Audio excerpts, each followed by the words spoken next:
everybody. Brad, say hi. Hey, what's going on?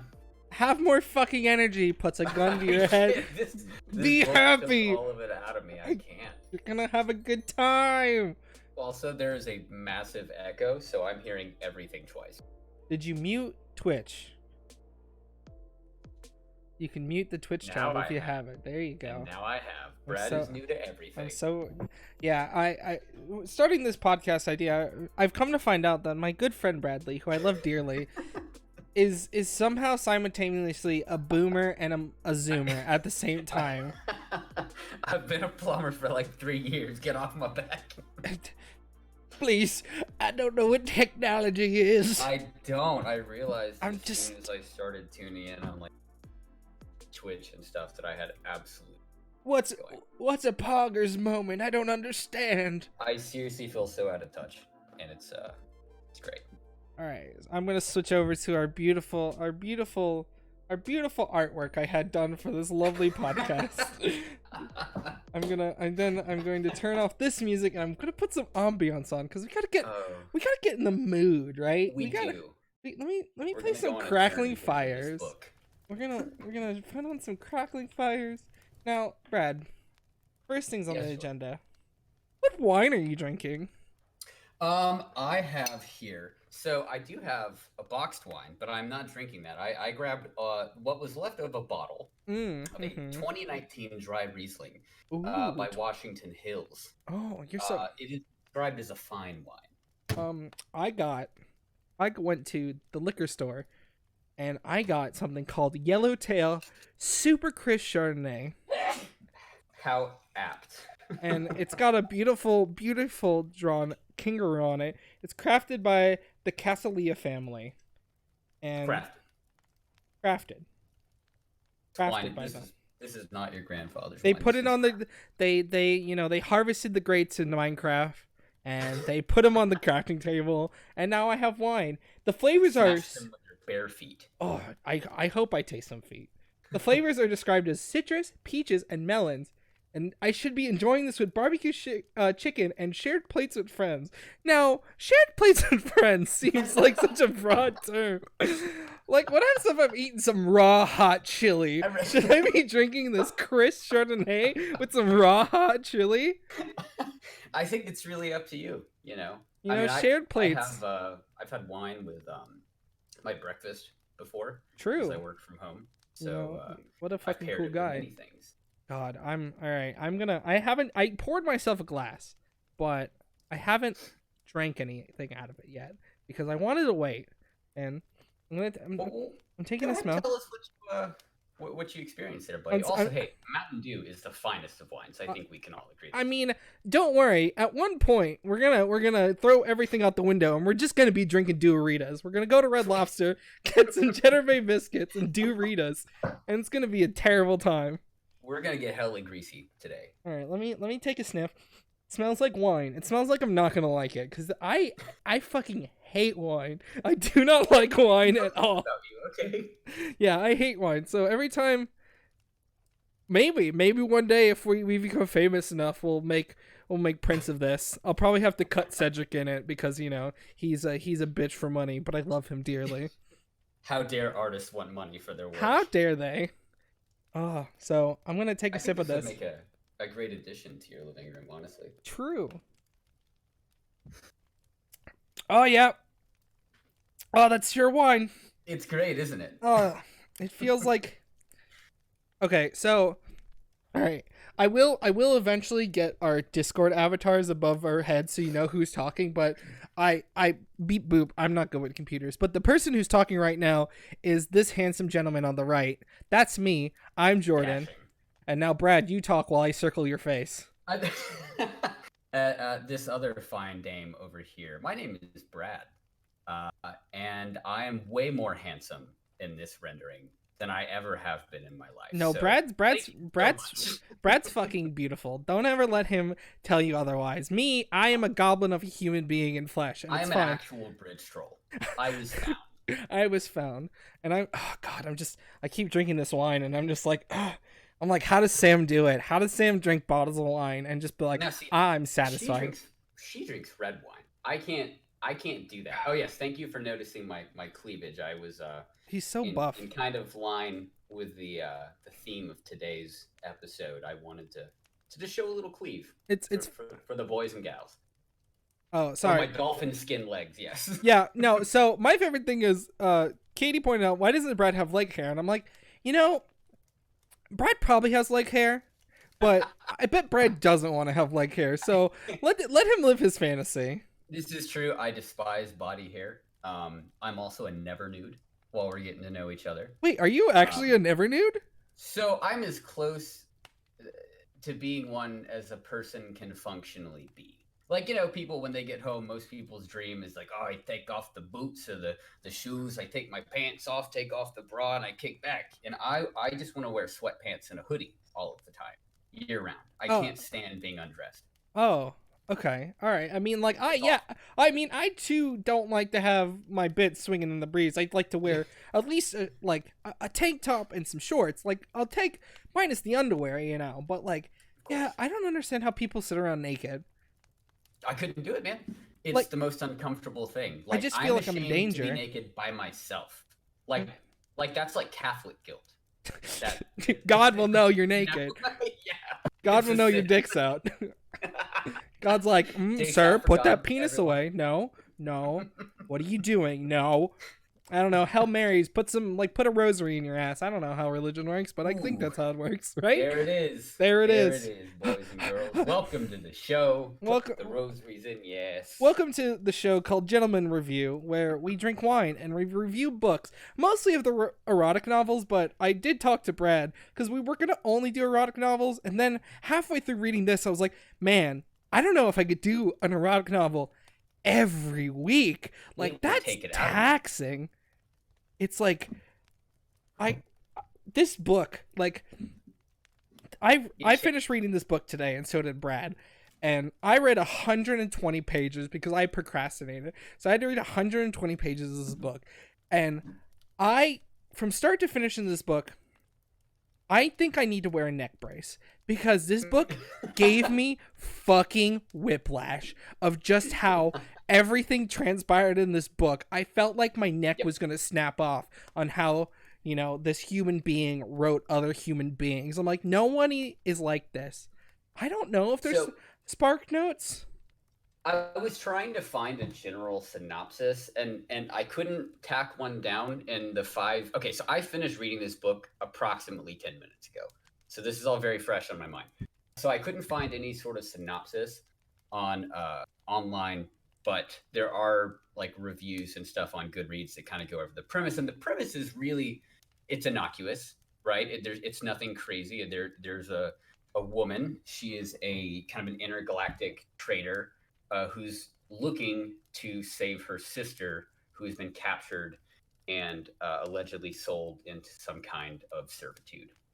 And she just sets out on this journey to find her. For 6 years. For 6 years, she's trailing this girl across the galaxy. She'll get within, just a few miles of her, and then she'll catch wind that she was just transported off-world to another planet. So this has been an awful 6 years for her. But the book opens with, the book opens with a slave auction. It sure does. Just right in there, first or second page, we're selling slaves. It's very shameless. I was floored that this. I mean, the book is called Slave, but I didn't expect there to be actual slaves in the book. Well, oh God, oh man, you were in for a treat, Brad. Because she's at this slave auction, and she goes. She's like, I need to find a male slave to act as my owner, because I need to pretend to be a slave because my sister's been sold to this planet called Statzel. Is that how you pronounce it in your head?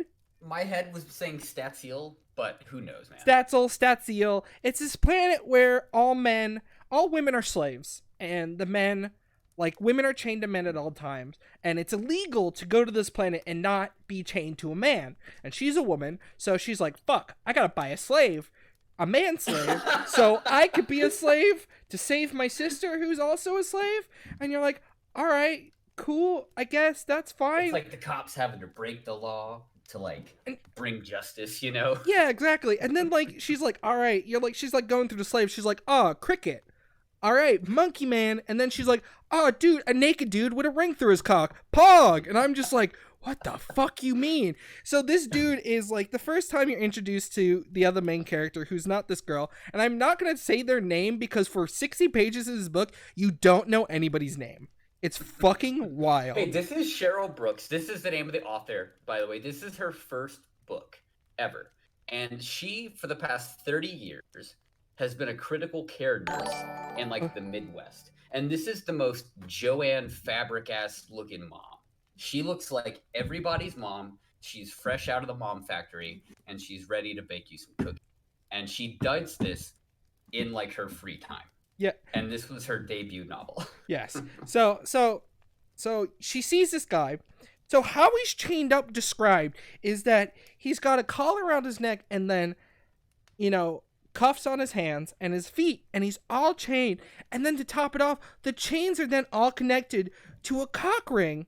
So he's like bent like a pretzel in these chains. And she's like, oh man, what's up with that?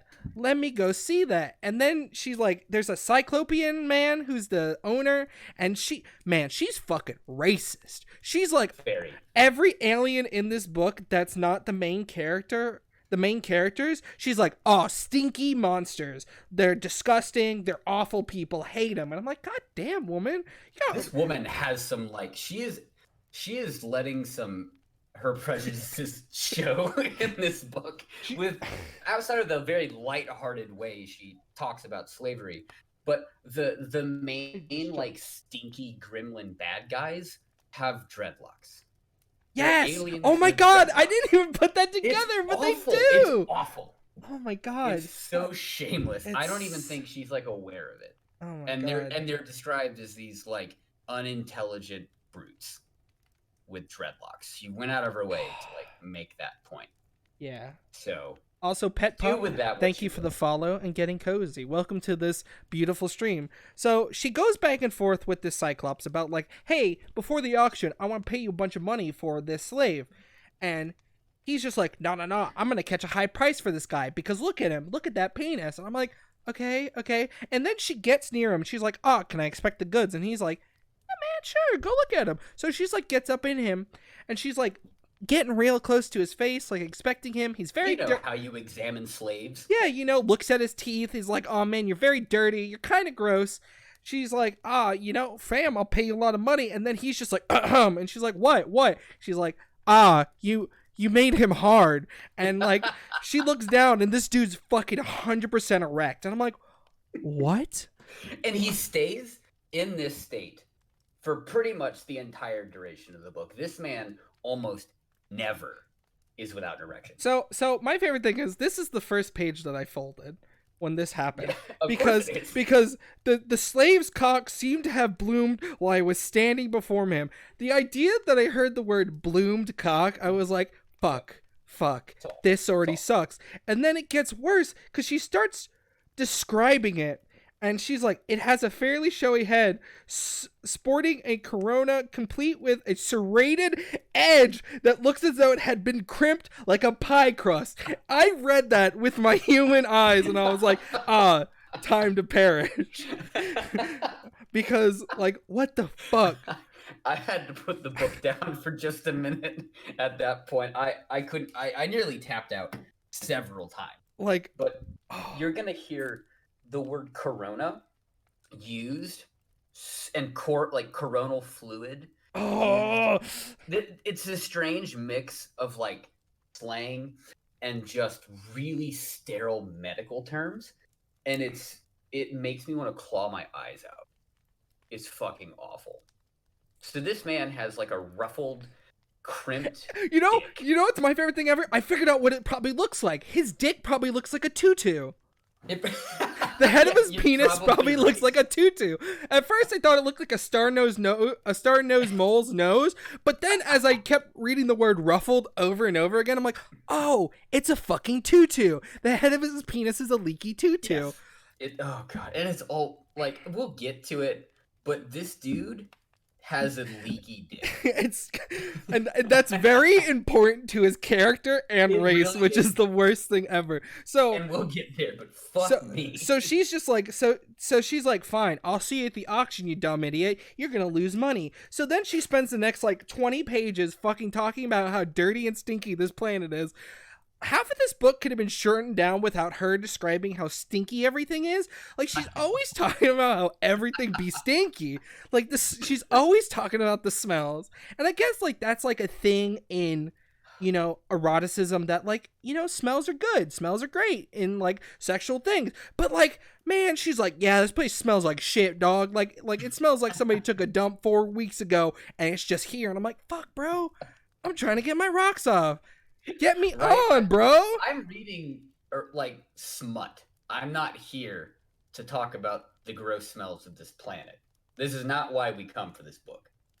And she's also obsessed with like, and this is like 1,000 years in the future. So this is like 3,000 and something. Yeah, just some undetermined amount of time in the future, to where like old like references to like Dirty Harry, that's like ancient Terran lore from like ages and just millennia yeah ago. She loves euphemisms and like idioms. She's always saying them, and all the aliens are like, yo dog, I don't understand what you're saying. I'm like, what the fuck do you mean? Like, this is such like basic like knowledge, because like they all came together and built a standard common language, and I'm like, the words still mean the same. You could put them together. Like, I know, like, fuck, bro. So the auction happens, and all the other things get sold, and it comes to him. No one wants to buy this naked man. Like, he's very angry looking. He's all chained up, super mad. So covered in scars. Yeah. Beautiful, like angry and vicious looking. I mean, this guy's so restrained that they have him in genital restraints. Yeah, and he's got like an inch of dust on him, and nobody buys him except for her. She bids 5 credits. And, like, she's so happy about this. She's like, look at this dumb motherfucker. I told you I would pay you more, but now look at you. Kid. You're a fool. Get played. So she buys him.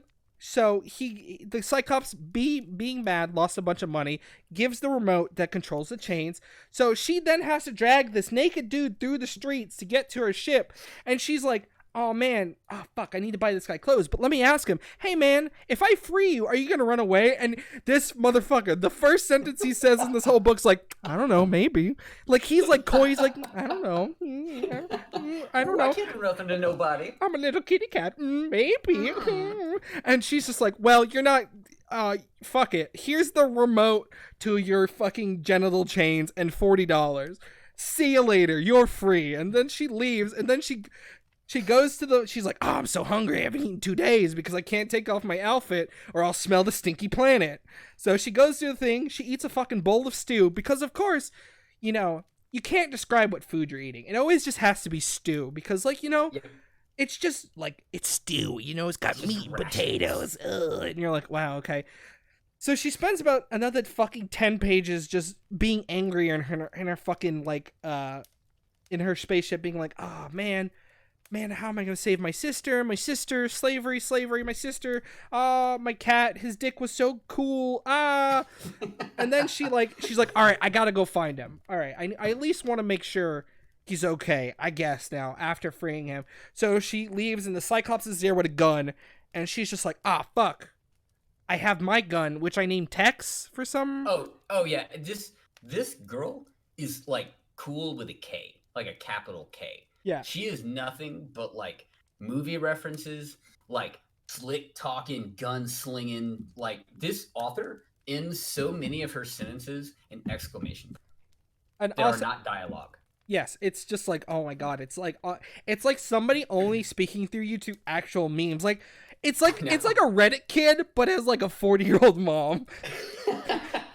Just like, she slides in, just like, ring, ding, ding, ding, ding, ding, ding, ding. Hey man, cool cock.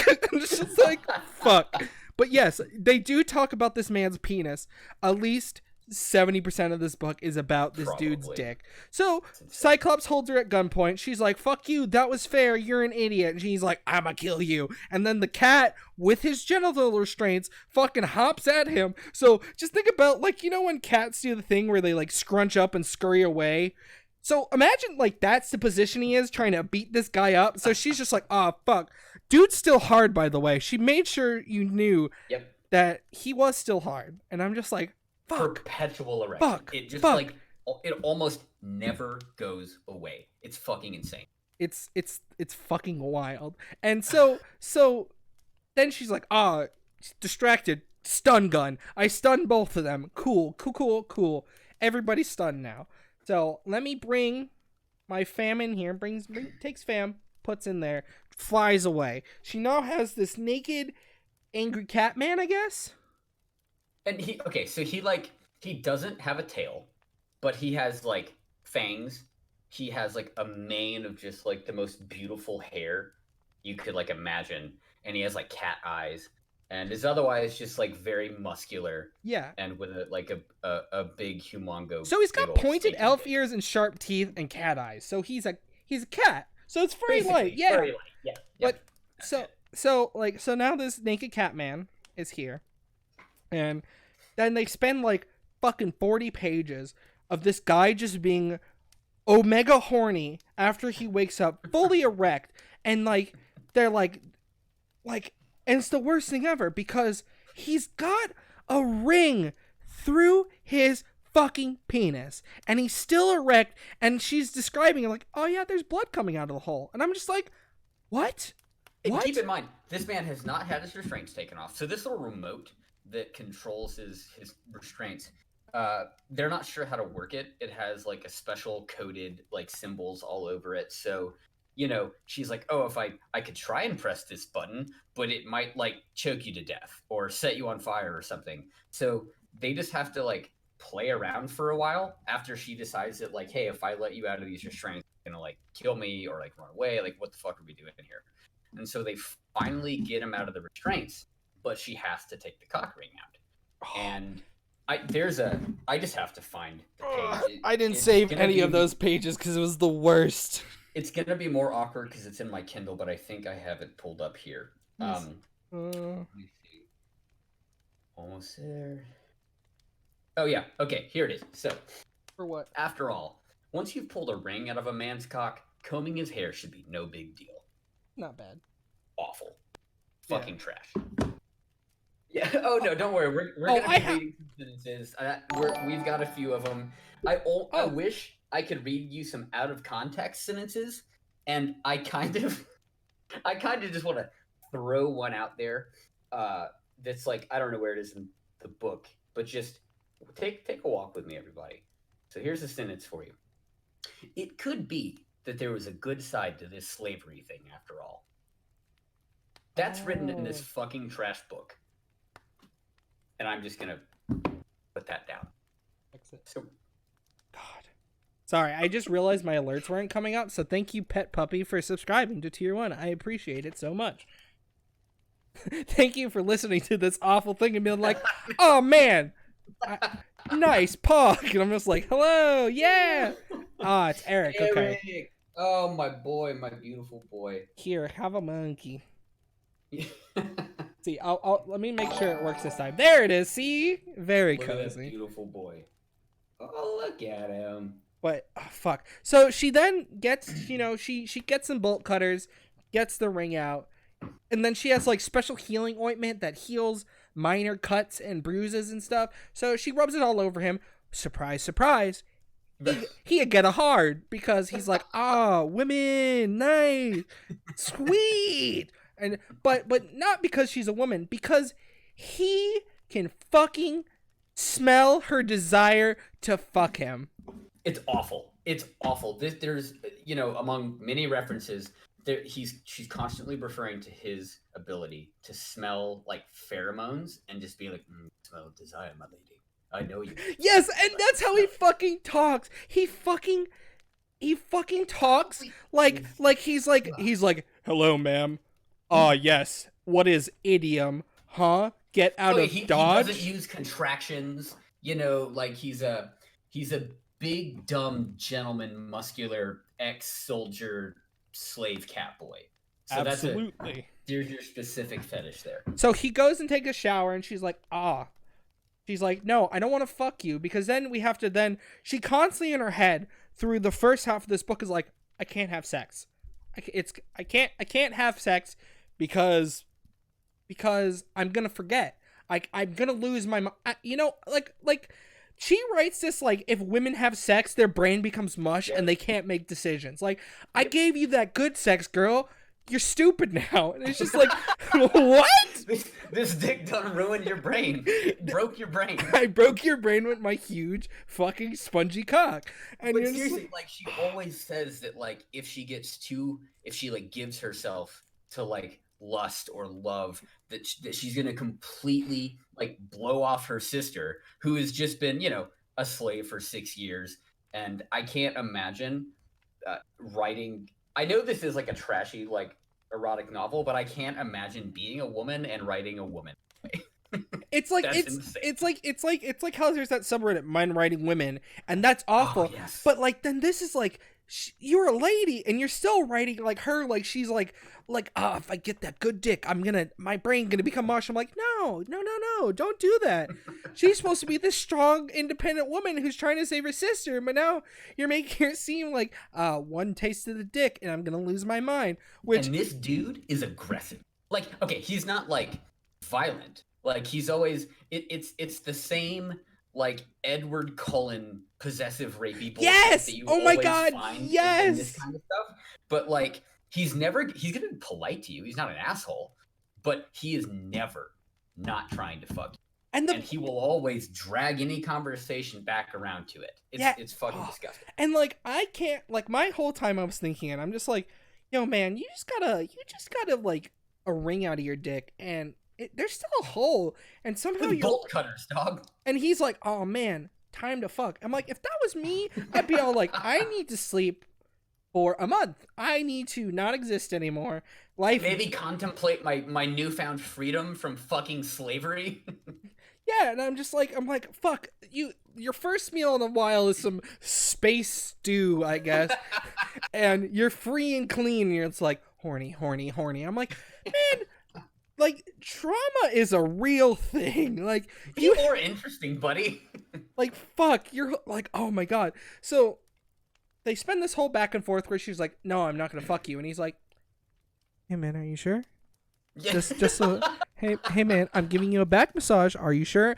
And so like, she's getting so this goes back and forth. So he's giving her a back massage, and he like starts nibbling her ear, and then I had to read the line that said, "Do it." The wet gush that shot between my legs, and I was like, fuck me, bro. Fuck me, bro. This sucks. I'm gifting a sub for that one. This sucks. This sucks so much. So Gushing Meadows. There's a sub. You're welcome, my brother Travis, for having to hear your brother say Gushing Meadows. You got him here. Have some subs. Here. Let's get cozy. We're getting cozy here.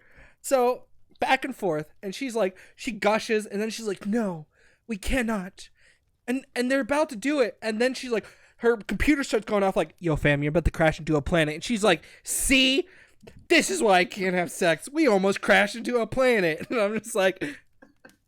I'm like, this is that whiplash where it's just all like gushing, oh, crashing into a planet, oh, my sister, and I'm just like, my neck, ow, ow, ow. It's so fucking hard to like keep up with this. And they also just amusingly, they have a lot of like cheesy space tech. Like they have my pulse pistol set to stun. Yeah, no, everything is to stun. They have pulse pistols named Tex. No, that's specifically just fucking her. This cool gamer girl and her cool pistol named Tex. She probably played Widowmaker, Most likely. You can smell it on her.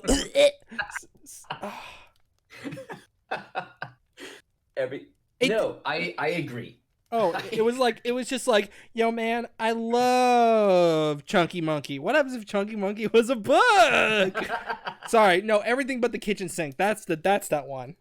Yeah. That's what it is. Everything but the kitchen sink as a book. So they land on Stetzel, and it's law that the men are in control, right? They're the one who chain. So she has to be chained to him at all time, because that's just the law. Women inferior. Help, Brad, help me. All right. Let me take it from here. Have some wine, buddy. Inferior. So on this planet, Statsil, whatever, it is custom for off-worlders to adhere to like the local norms. So it's like if you show up there and you are not engaging in the dress and all of that, then you're going to be kicked off, or you're just not going to be allowed to like dock and get on the planet. So let's see, Cat, which is just what she calls him. She just calls him Cat. He has to don this like pair of pants, basically just like crotchless chaps, more or less. And so Homeboy's dick is just out for literally from here to the rest of the book.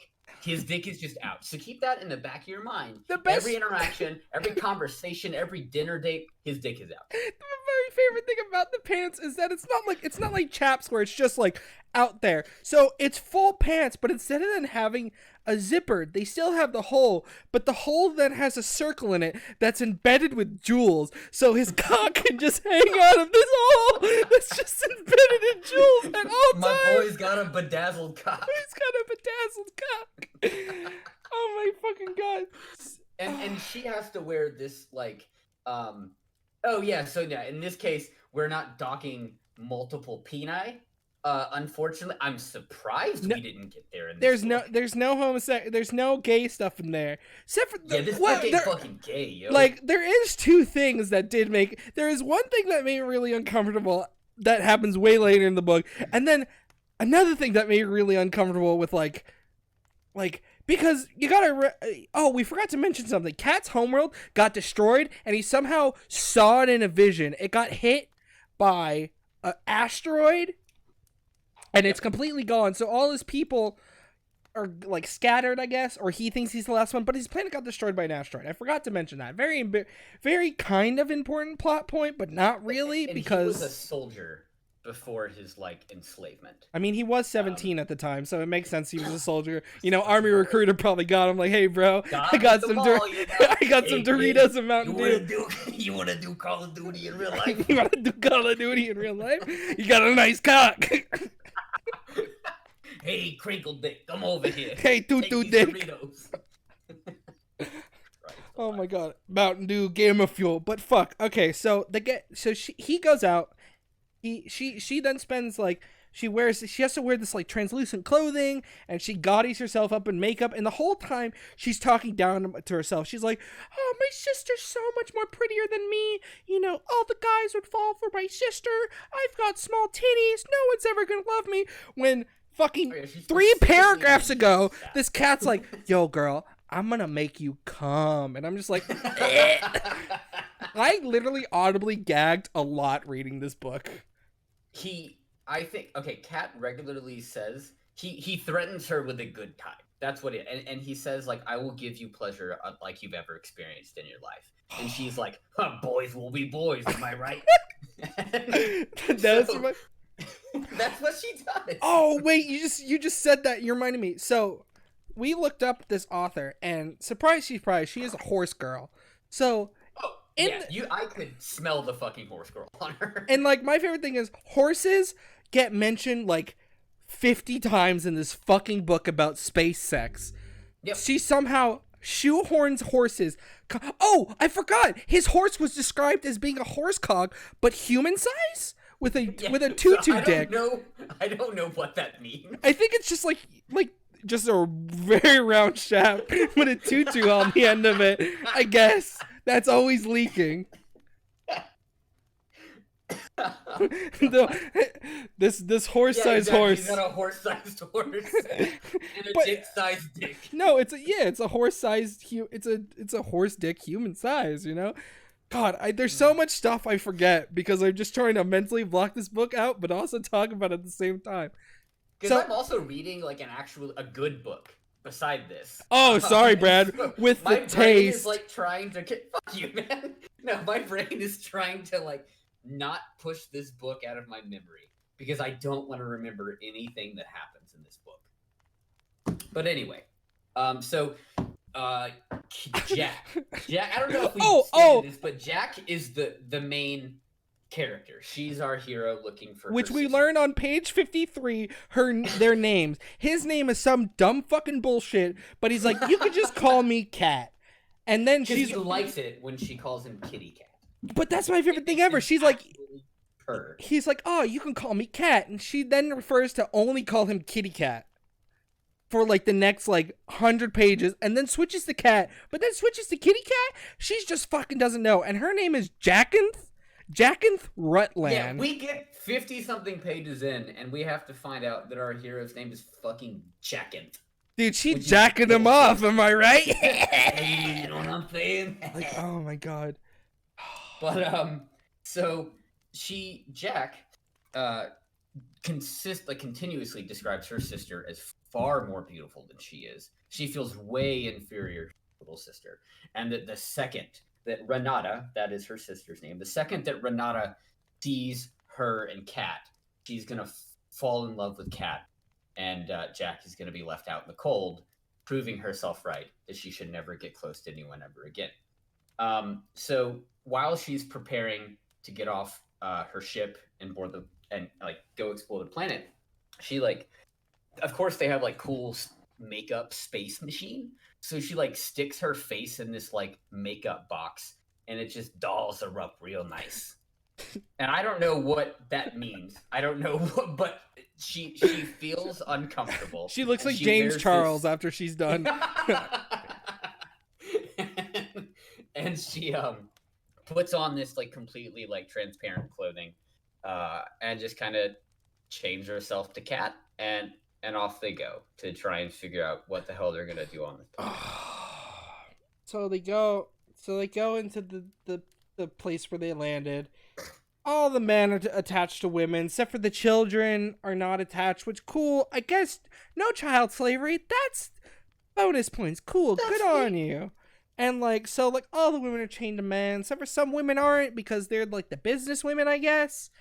And you're like, nothing makes fucking sense. So they go and they're like, she's a merchant, so she's like, we gotta play it cool. So let's set up a stall and sell whatever fucking creams I have to these people. Because she just has a bunch of bullshit in the back of her ship, just various trading implements. She's like, this cream will heal your dick. This is tooth jelly that could act as lubricant. Tooth jelly is referenced so many times, and I don't fucking understand. I don't know what tooth jelly is. I feel like it's a very old-timey word I never learned. Old Brandt has tooth jelly again. I remember tooth jelly, $5.99 at the Walmart. But fuck. So they set up stall. They're like, oh man, we can get information. So, they're trying to get information. There's nothing happening. So they're like, all right, we made a bunch of money. Let's go get dinner. And it's like, oh no. So they go get dinner. And they sit across from each other. And I don't know if it was toothpaste though. I hope it wasn't toothpaste, because later on in the book, they were buying it to use it as lube. And I hope to God it wasn't toothpaste. Honey, give me the crest. Give me that whitening. Give me the whitening. But so they're at dinner, and everybody, all the men have multiple slaves attending to them, and everybody keeps walking up to the main character and just going, two. They just keep going, he needs two. And she's just she just fucking shrugs and goes I don't fucking know what you're talking about. Two, whatever. All right, cool. So they're eating dinner, and then they start having a dance party, and everybody starts fucking because that's what happens here, I guess. Just open sex everywhere. And this is also important to note that the men on this planet seem to have, at this point, we don't know much about the locals, other than that the men have 6 fingers on each hand, and they have really bad tempers. Oh, and flat noses. Their noses, where nose would be, it's like Lord Voldemort, just flat with 2 nose holes. It's just Voldy with his dick out. going everywhere. Chained. The yellowtail. I know. Hey, I'm actually enjoying my wine. I just coughed it into my nose because I got caught off. Boldy with his dick out. Hey man, it's a great thought to have. But okay, so the men here have really bad temper, and this is where the book like really takes like a swan dive into just fucking weird. So anytime one of the men starts getting angry or like belligerent, which apparently happens all the time, the women who are chained to him will very quickly tend to him. So it's very common to see men arguing, and then both of the men are suddenly getting like jacked off or blown by their slaves, and then everything's fine. But yeah, angrily comes exactly because man, like this book somehow manages to insult both women and men all the time, and just men have dumb monkey brains, and I forget. Touch penis, ooh. Touch penis. Life good. Life good. Wife touch penis. Life good. Wife fight back. Kill wife. Regret. Oh no, I have two others. Am happy again. So, yeah, I now Jordan actually has the physical book. I bought this on Kindle, so it's a lot more difficult for me to navigate this. But Jordan, so so we're at they start having this little dance party, and all right, let me see if I can. Oh, you want me to? All right, so. They're the cat and them, you know, he keeps doing what he does best, being like, sex. You maybe like to have sex. And like the whole time she's like, oh man, his penis is leaking. His corona is dripping with fluid. And I'm just like, huh? Fucking awful. Like, I'm just like, fuck, this is terrible. I'm going to have to get rid of this Kindle.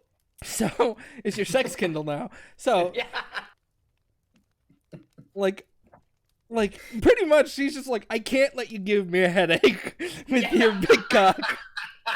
With your big dumb penis that's gonna break my brain. So then a Stretsel native comes over and goes to the cat and goes like, hey man, can I touch your girl's nose? And he's like, yeah, sure, man. You can touch my girl's nose, and she's got a normal human nose, and like we said, all of the people on this planet, they have a Voldemort nose, so they got nothing going on there. So this is an unusual thing, because not only is it weird for touch it with what I know, just hang on there with me.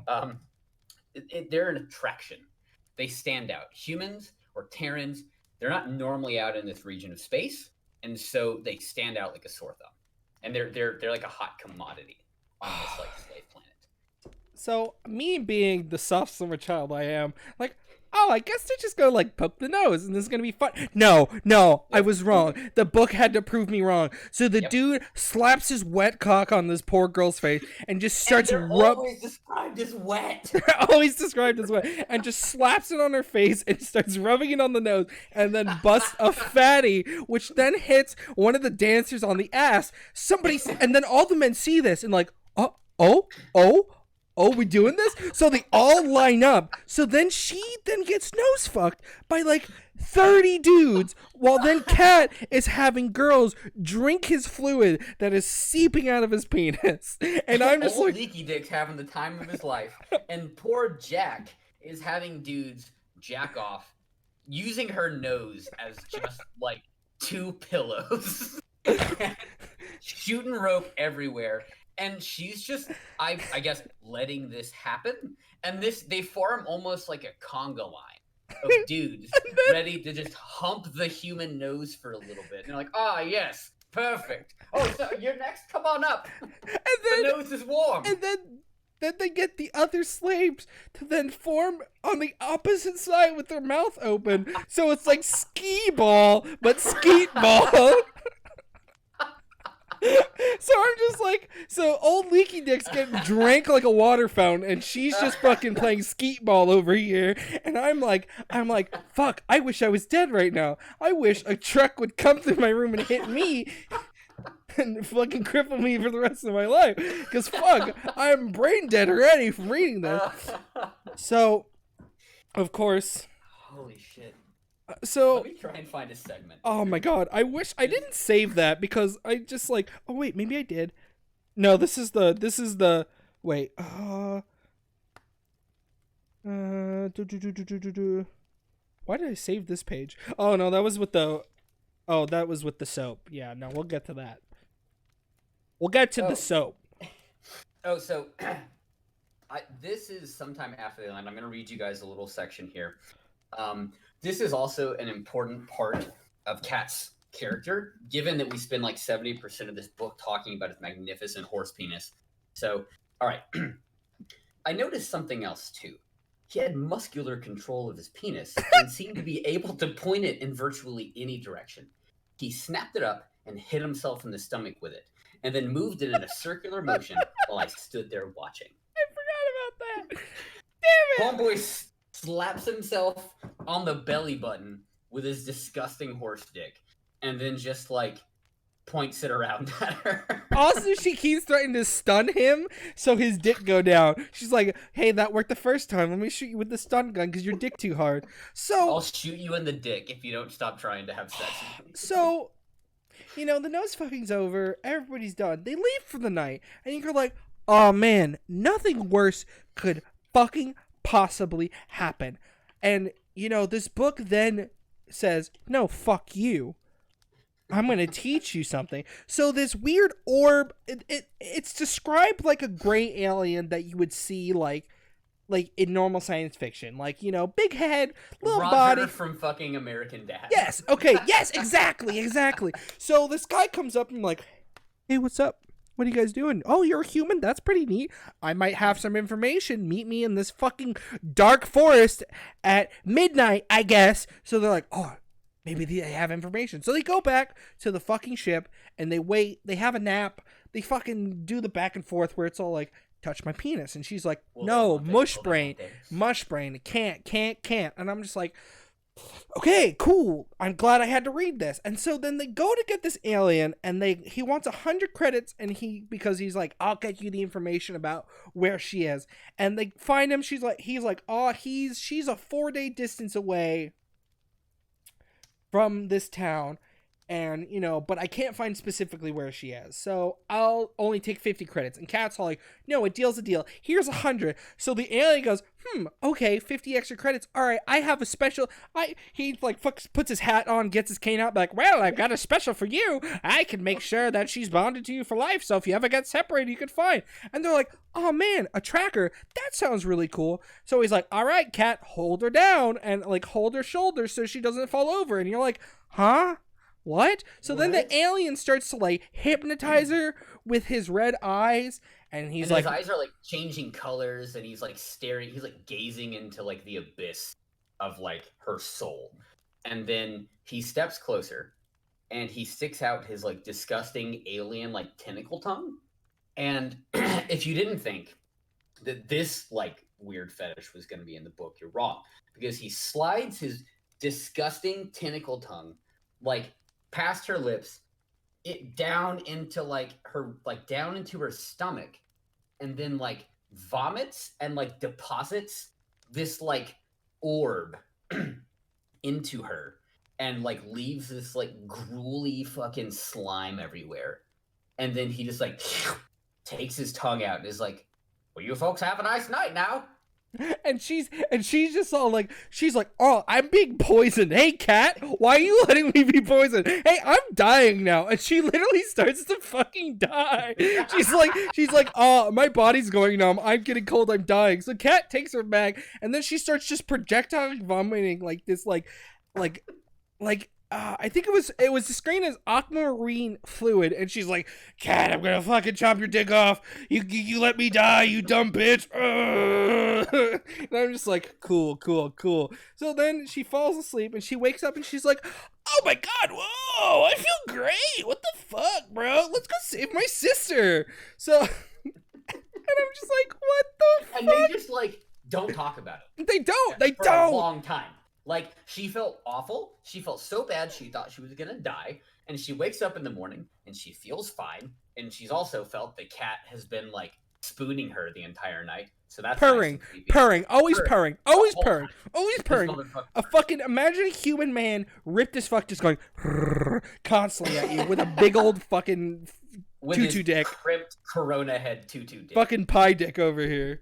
And she basically just, like, stretches. It's a new sunny day. She looks at the clothes she was wearing last night. They're fucking covered. No. Remember, she got into her fucking shower that just evaporated it. It's just gone. If she just gets in the shower and it's just like, goo gone. Fucking slapstop guy comes out and be like, do you want some goo gone? Please sponsor us, Gugon. Gugon. Please. I'll shill for that. Let's go. So, oh my god. So then they pack for the trip and they go on the trip, right? And she has a fucking pack droid. She has a pack droid that sings, but she's like, fuck, we could just take horses. Because, of course, I forgot to mention, there's actual horses, not alien horses, not like, oh my god, this horse has like 8 legs and 2 heads. No, just normal just straight up fucking horses. Somehow, in the fucking reaches of space, there's just horses. Normal ass horses. Because of course they are. And Kat refuses to ride them. He's like, no, I will not ride horse. And she's like, why not? And he goes, no, I will not ride horse. But don't worry, everything we're saying comes back later. I feel like fucking Mickey Mouse being like, this will be a surprise tool we'll use for later. Because everything has a fucking point that then just like, it feels like you're getting whiplash. And then at the end, you still feel like you're getting whiplash, but everything's being tied neatly as she's just fucking shoving your head back and forth as she tries to like sew everything together. So they refuse to ride horse. They get a shitty pack droid she has that sings for some fucking reason, because of course it has to, I guess. I don't understand what this droid looks like. I think it kind of looks like a filing cabinet? Like a filing cabinet with like bulldozer tracks. But also... And also like an actual like helper droid. It's got like a little baby. Kind of attached to it's got a little baby on it that can then walk and like carry stuff too. It's fucking weird, bro. So the fucking technology is stupid as shit. It's like awful. it's what a woman in the 60s thought technology would be now. Cars will fly and robots will be cute babies. They also have this weird box that you can put shoes inside. Oh, the shoe-o-matic, bro. And then they have a shoe-o-matic. And if you put your shoes in it, and then you put some kind of matter. Usually sticks because it makes the best shoes. Yeah, because for some fucking unexplained reason, wood is like the most effective matter that you can use. And it just spits out a brand new pair of the same exact shoes. Because cat shoes are too small, because he's like wearing, and he won't complain about it, because I guess once again you got to remind you, he used to be a slave. He probably is not used to complaining because slave, you know. Don't worry, you're trying to get horny with this novel, but it also reminds you that like, yes, it can make you. You just put your feet in there and put some sticks in there, and it just eats the matter, make you shoes, and it can make you fucking Jordans if you want. This is how good this machine is. This thing can spit out Timbs. You want some Timbs? Oh my god! So they're going through this fucking forest to get to this town, and the first time they stop for the night, they stop next to a fucking river, and they're like, oh man, this river. And she starts talking about how serene it is and how beautiful it is. And Kat, being fucking Kat, is just like, oh man, let's fuck. And she's like, she then has this internal dialogue where she's like, maybe I'm too ugly. It's gonna leave me for my sister. Oh, I'm merchant stuff, mush brain. And then she's like, wait a minute. I've been trying to stick it in her since fucking page 1, and she still is just like, oh, I don't think anyone could like me. Yes, that. And my favorite thing is, then she's like, wait a minute, I figured it out. I figured. She just like, aha, I have found a new recipe. And I'm just like, She's like, oh, it's because I didn't love anybody. I was too scared to love. And I'm like, oh, writing. Somebody get this. Somebody wrote. And it's just like, oh, I was too scared to love. But you know what? Being by this pretty riverbank, I think I'm ready to get dicked down by this cat because I love him. And so she's like, oh, I love you. And he's like, damn right you do, baby. And I'm just like, fuck, bro. He's like, yeah, I smell that desire. I know you love me. I know you love me, baby. and then so they start doing the thing like, I'm teasing your nips. I'm going down. You can feel my pulsating cock. It's dripping, of course. And so, by the way, this dude, his penis is described as a thick cock. So many times. I can't get it out of my head. It's awful. If I could, I would have drawn it and put it on stream, but you know, dicks are against DOS. I know. And he does. He has a drippy, awful penis. And he's always purring. Mm-hmm. This is my dream man. All right, so the funny thing is, so they're getting into it. Oh my god, it's time. It's beautiful. Time to fuck. Finally, after pages and pages of not having it, and then we're she's finally like, gonna get to what we came for. She's like, a bug bit my leg. Fuck, this sucks. Whatever. Dick me, and falls asleep. Fucking just passes out, and it starts. And it starts a new chapter. And she wakes up, and she's like, her tongue is swollen, her leg is fucking swollen. She's like, what the fuck's happening? And she's just freaking out while Cat is angrily making breakfast. Like he is just slamming pots and pans around like a grumpy little shithead. And she's over here going like, she can't even speak because her tongue is so swollen. And she finally gets his attention, and he's like, what the fuck do you want? She like barely butters out that she was clearly bitten by some kind of animal, bug or something. Then she's like, oh no, my darling. And he completely changes. He's like, I care now. Yeah, completely changes. And he carries her over to the river, which I guess just has healing qualities because no, it's just cool. So you know, it's like when you sprain your ankle and they put a cool compress on it, you know? Yep. So like, you know, the river cooling down. So my favorite. So now fucking I'm sorry. I'm just like, I actually have this page say because then she feels better because she takes some water. Oh, my tongue better now. And then Cat's like, I was mad at you because you fell asleep before I could dick you down. So he's really hurt.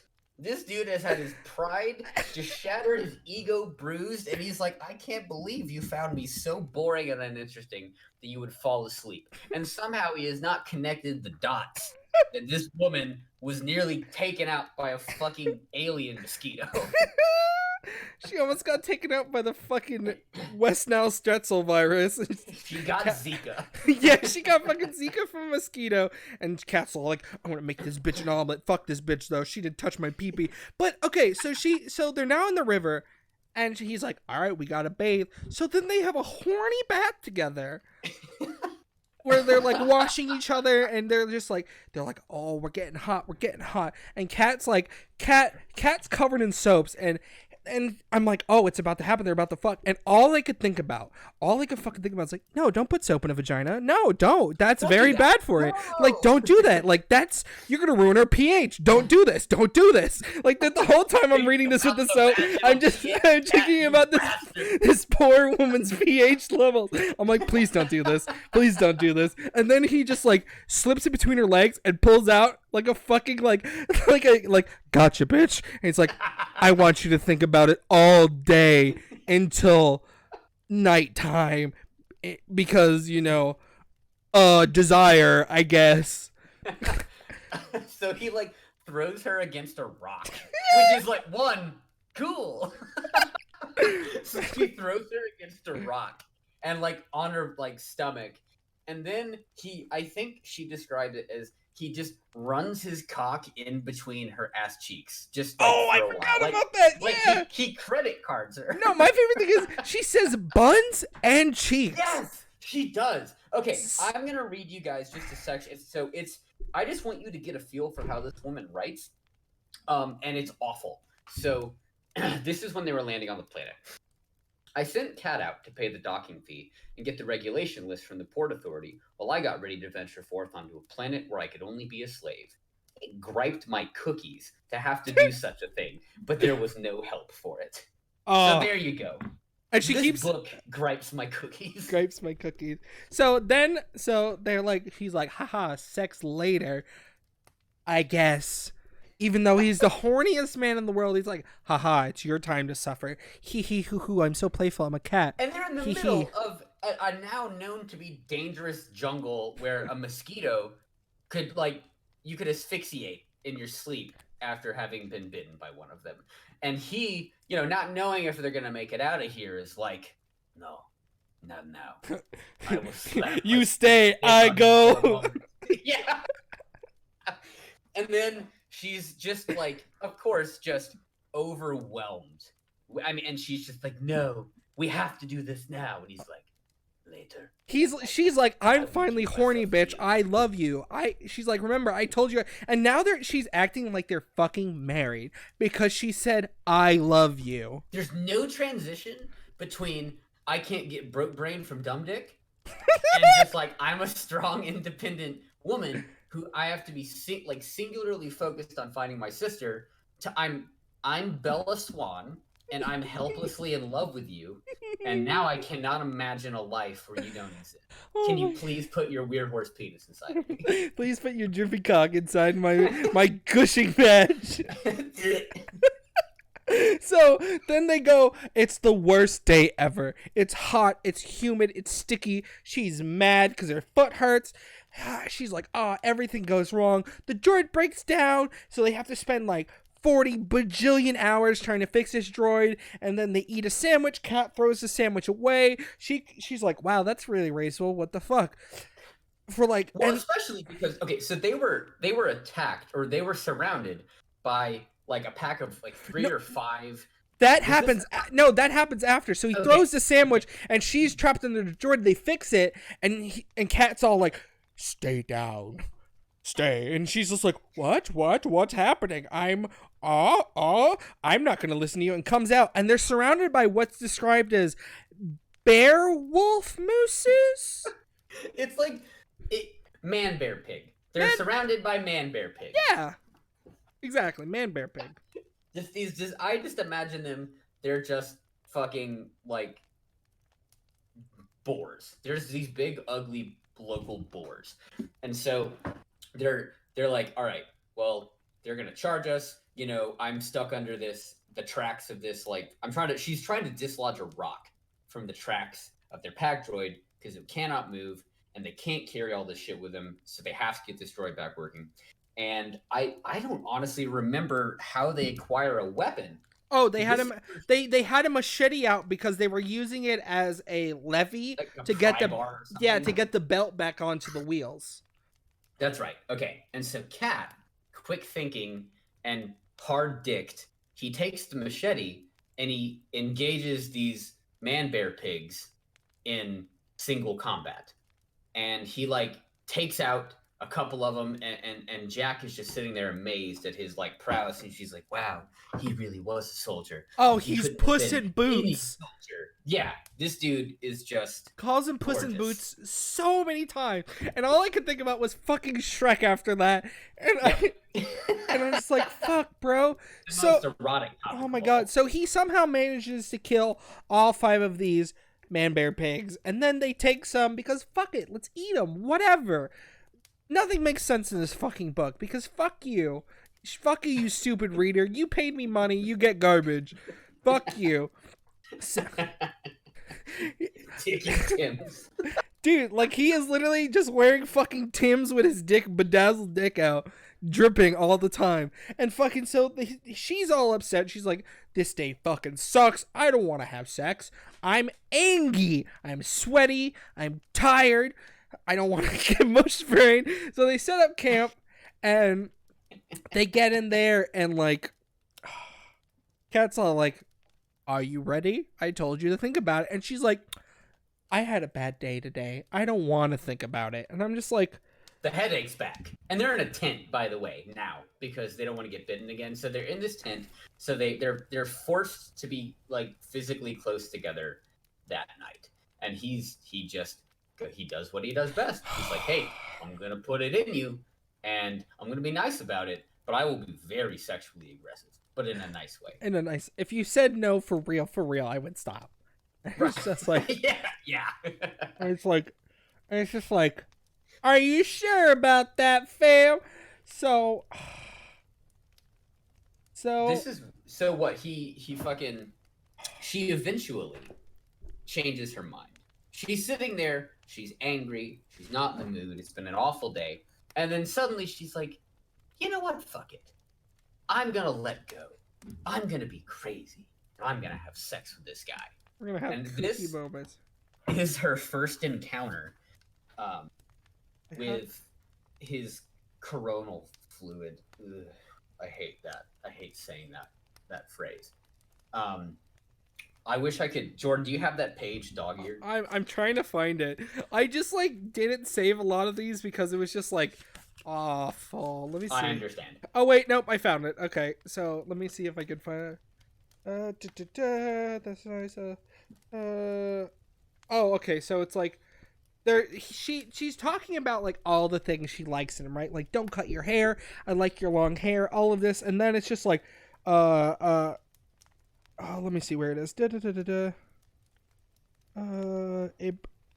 Yeah, and he's like, oh, if it brings you joy, I'll let it reach the ground. And then they're like playfully being like, no, it doesn't have to reach the ground. It can reach here. And she like grabs his balls, and he's like, oh, ooh. Weren't they talking about like his hair or something? And then like him cutting his hair or growing it out. And she's like, wow, wouldn't it be great if your hair like grew all the way down to here? And like that's when she like grabs his balls, and then he just like moves her hand onto his dick, and then it's party time.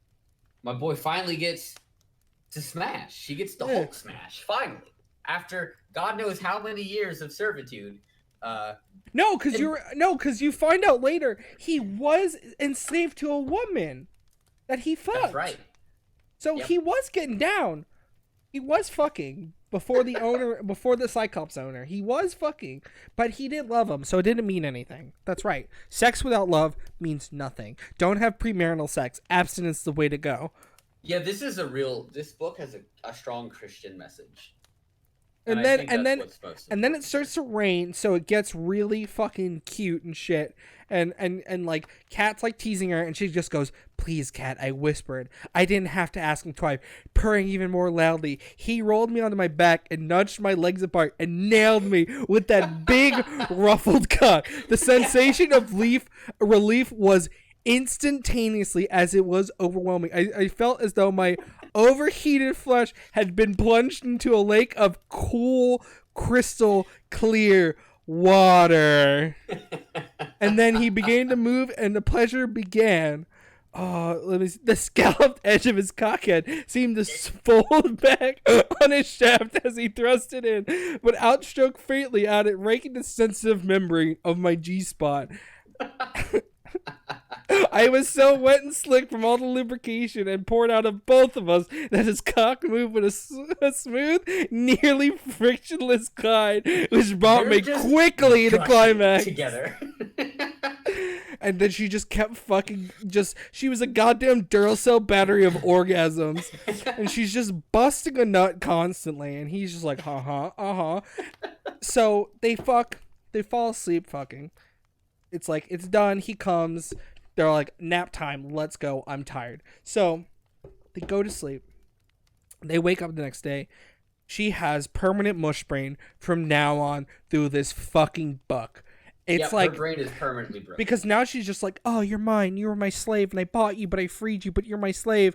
But you're mine, and I love you forever now, and I've known you for 2 whole days, but I love you because your cock's pretty cool. And then, like, so she wakes up, and, like, him being the man is just like, hey, you wanna suckle on my cock? And she's like, it's been over 2 days. 2 days. They've had one dirty river bath. I just want to point that out. You know, They've had one dirty river well, bath with soap, okay? It was very clean water. But so she's like, I don't like sucking cock. No, thank you. I'm not going to suck your cock. And he's like, just a little taste. Just give it a little lick.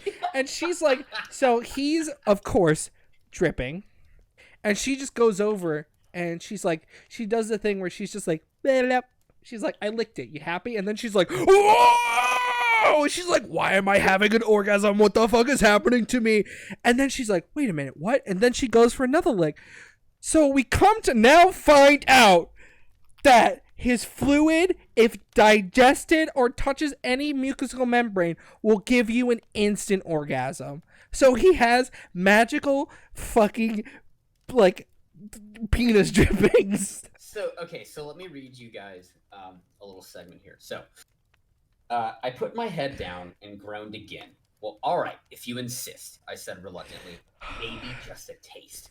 So apparently that idea had found favor with Kat. For when I raised my head from my arms, it was right there in front of my face again, and it was dripping with moisture. I stuck out my tongue rather gingerly and licked the edge of the corona. There's that fucking word again. Catching a bead of fluid as it was about to fall. It didn't taste like much of anything, not even salty or sweet. There, I said. Are you happy now? I certainly hope so, because I'm not. I repeat, not going to suck you off. And gasping as a powerful orgasm hit me right in the pit of my stomach. I exclaimed breathlessly, holy shit, Kat, what the devil was that? You know how people talk. Well, I mean, I know what it was, but hey, listen, what's in this stuff? Something that you lack very much, it would seem, he replied. Have some more. His cock pulsed and another wave of fluid flowed from the points of his corona. This time, I took a firm swipe of it with my tongue, like any good scientist would do. And as before, moments later, I got hit with another climax. Whoa, mama, I said excitedly, my entrepreneurial spirit taking flight. We gotta bottle that stuff. It would smell like hotcakes on any planet in the galaxy. I gotta sell your cum. Well, I gotta sell your pre-ejaculation, bro. So the very idea of selling this man's cum becomes a plot point to be revisited later in the book. It's actually very important, which is the worst thing ever. I know. Oh, God. Okay, hold on. I got to keep reading just a little bit. So, he says, Kat was more cautious. It may have to be fresh in order. Details, I grumbled. Why don't you just shut up and give me some more? Now she's completely insane. And it says, Kat pumped out another dose, and I sucked his whole cockhead into my mouth. He was right. It was more flexible than it looked. Didn't taste bad either. Sort of like hazelnuts, actually. You know, I went on for a few minutes, noting that the orgasms did not abate, nor did there seem to be any upper limit to the number of times it could happen. So it's just permanent, unlimited orgasm. And I know, this book makes me uncomfortable too. I had to read this. We had to read this. And so so she sucks cock. And big cum. She's like, oh, I want to drink your cum. And he's just like, it's like, what is cum? What is cum? And he's like, my what? Duh cum? And I'm just like, God damn it. So, and she goes like, yeah, what do you call, your cum? And he's like, and then she explains him what cum, and he just goes, the light seemed to dawn in his eyes. Snard, Kat replied promptly. That's all? Just snard? You don't have any other word for it? No slang? No, he repeated eminently. There is no other word for it in my language. So just snard. So on this earth, they're just all like the semen on their planet, snard. And come to find out, my favorite thing is, I have 6 of these volumes. So Slave is the first book. He bought 6 of the fucking 10 books that there exist in this series called the Cat Star Chronicles. So come to find out, we opened one called Warrior, and I'm going to read all 10 of these. Don't you fucking worry. This is going to be a recurring series. We're going to talk about other books and other topics. But there's one called Virgin, and I need to know what happens in that one. There's 10. There's 10. Fucking 10 of them. 10 dude. of we only them. found the first 6 in hard copy. So we're gonna get the rest. So we found the word snard, and we're like, fuck, let's look up what snard is. And we look up snard, and it's a slang. No, it's not hard copies. We bought paperbacks. Don't worry. We bought secondhand paperbacks, so they only cost me like all 6 of them. They were each like $2 each, so I paid like $14. And I've got Urban Dictionary definition of snard up. Oh, they are hard copies. You're right, honey. Thank you, Katie. Yeah, just meaning physical. Yeah. Yes, the book is a penis. It's very hard. Fuck. The book also drips, in case anyone was wondering. Oh, God. So then she's obsessed with, like, I've tasted your fluids. I need to taste your snard now, which I've looked up. Snard is a slang word used in, like, the Midwest to describe snow mixed with car exhaust. So that slushy black goo you get when snow mixes with car exhaust, they call that snard. So I guess she like looked up that and was like, so they don't describe the color of it, but at this point I just assume he's just shooting these like yin yang loads into her at this point. This boy is blasting some black and white. Like, oh my God. So then she becomes obsessed with it, and she's like, fuck, I need to drink. And so she's like, Cat was purring like crazy as he called over to me and slid his big ruffled hazelnut flavored cock into my mouth and began fucking. From his pre-cum alone, I was having an orgasm about every 30 seconds. And when he finally ejaculated, I had an even bigger, more intense orgasm followed by a strong sense of euphoria. Unlike the other fluid, his snard was slightly sweet and had a sort of creamy texture. Oh my God, it's so fucking bad. I'm gonna take so much like Benadryl. I hope I never wake up. And that's not even the worst thing. So then he's now come outside of her vagina so he can see it. And so his ruffled cock is described as begins to undulate after he ejaculates, moving in a steady wave around the circumference of his shaft. It was fascinating to watch as I remained transfixed until it subsided. So, like, it's like you got really high and you watch cockroaches just, like, run across the floor and you're like, oh, dog, look at them skitter! Oh, my God. Oh. Let me see. All right, I'm skipping ahead here. No, it's it's because it's ruffled, so like ruffled like a fucking tutu. I thought it was like a star-nosed mole, but I guess it like, oh, you know what it probably looked like? It probably looked like a dumpling. You know how dumplings are like folded like that? So it probably was like 2 dumplings put together, and just like think about like the little cresses on the like in between cresses of a dumpling are just constantly leaky. Let's see. So she describes, she goes, I was becoming totally addicted and intoxicated. Yes, it's like fucking heroin. At some point, you're like my own personal brand of heroin. Let me get a spoon. Let me heat this bad boy up. The fucking Twilight references will run wild in this podcast. But she said, I figured that at some point, one of the orgasms would probably just kill me. Because this woman is literally down to get dicked to death. She will die for the dick. She went full Bella Swan.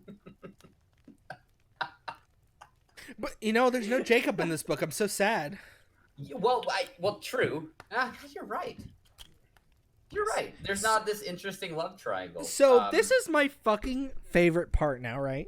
So she's been dicked down multiple times and now has found out his semen is this just heroin. That magic. This fucking a magical producing orgasm juice.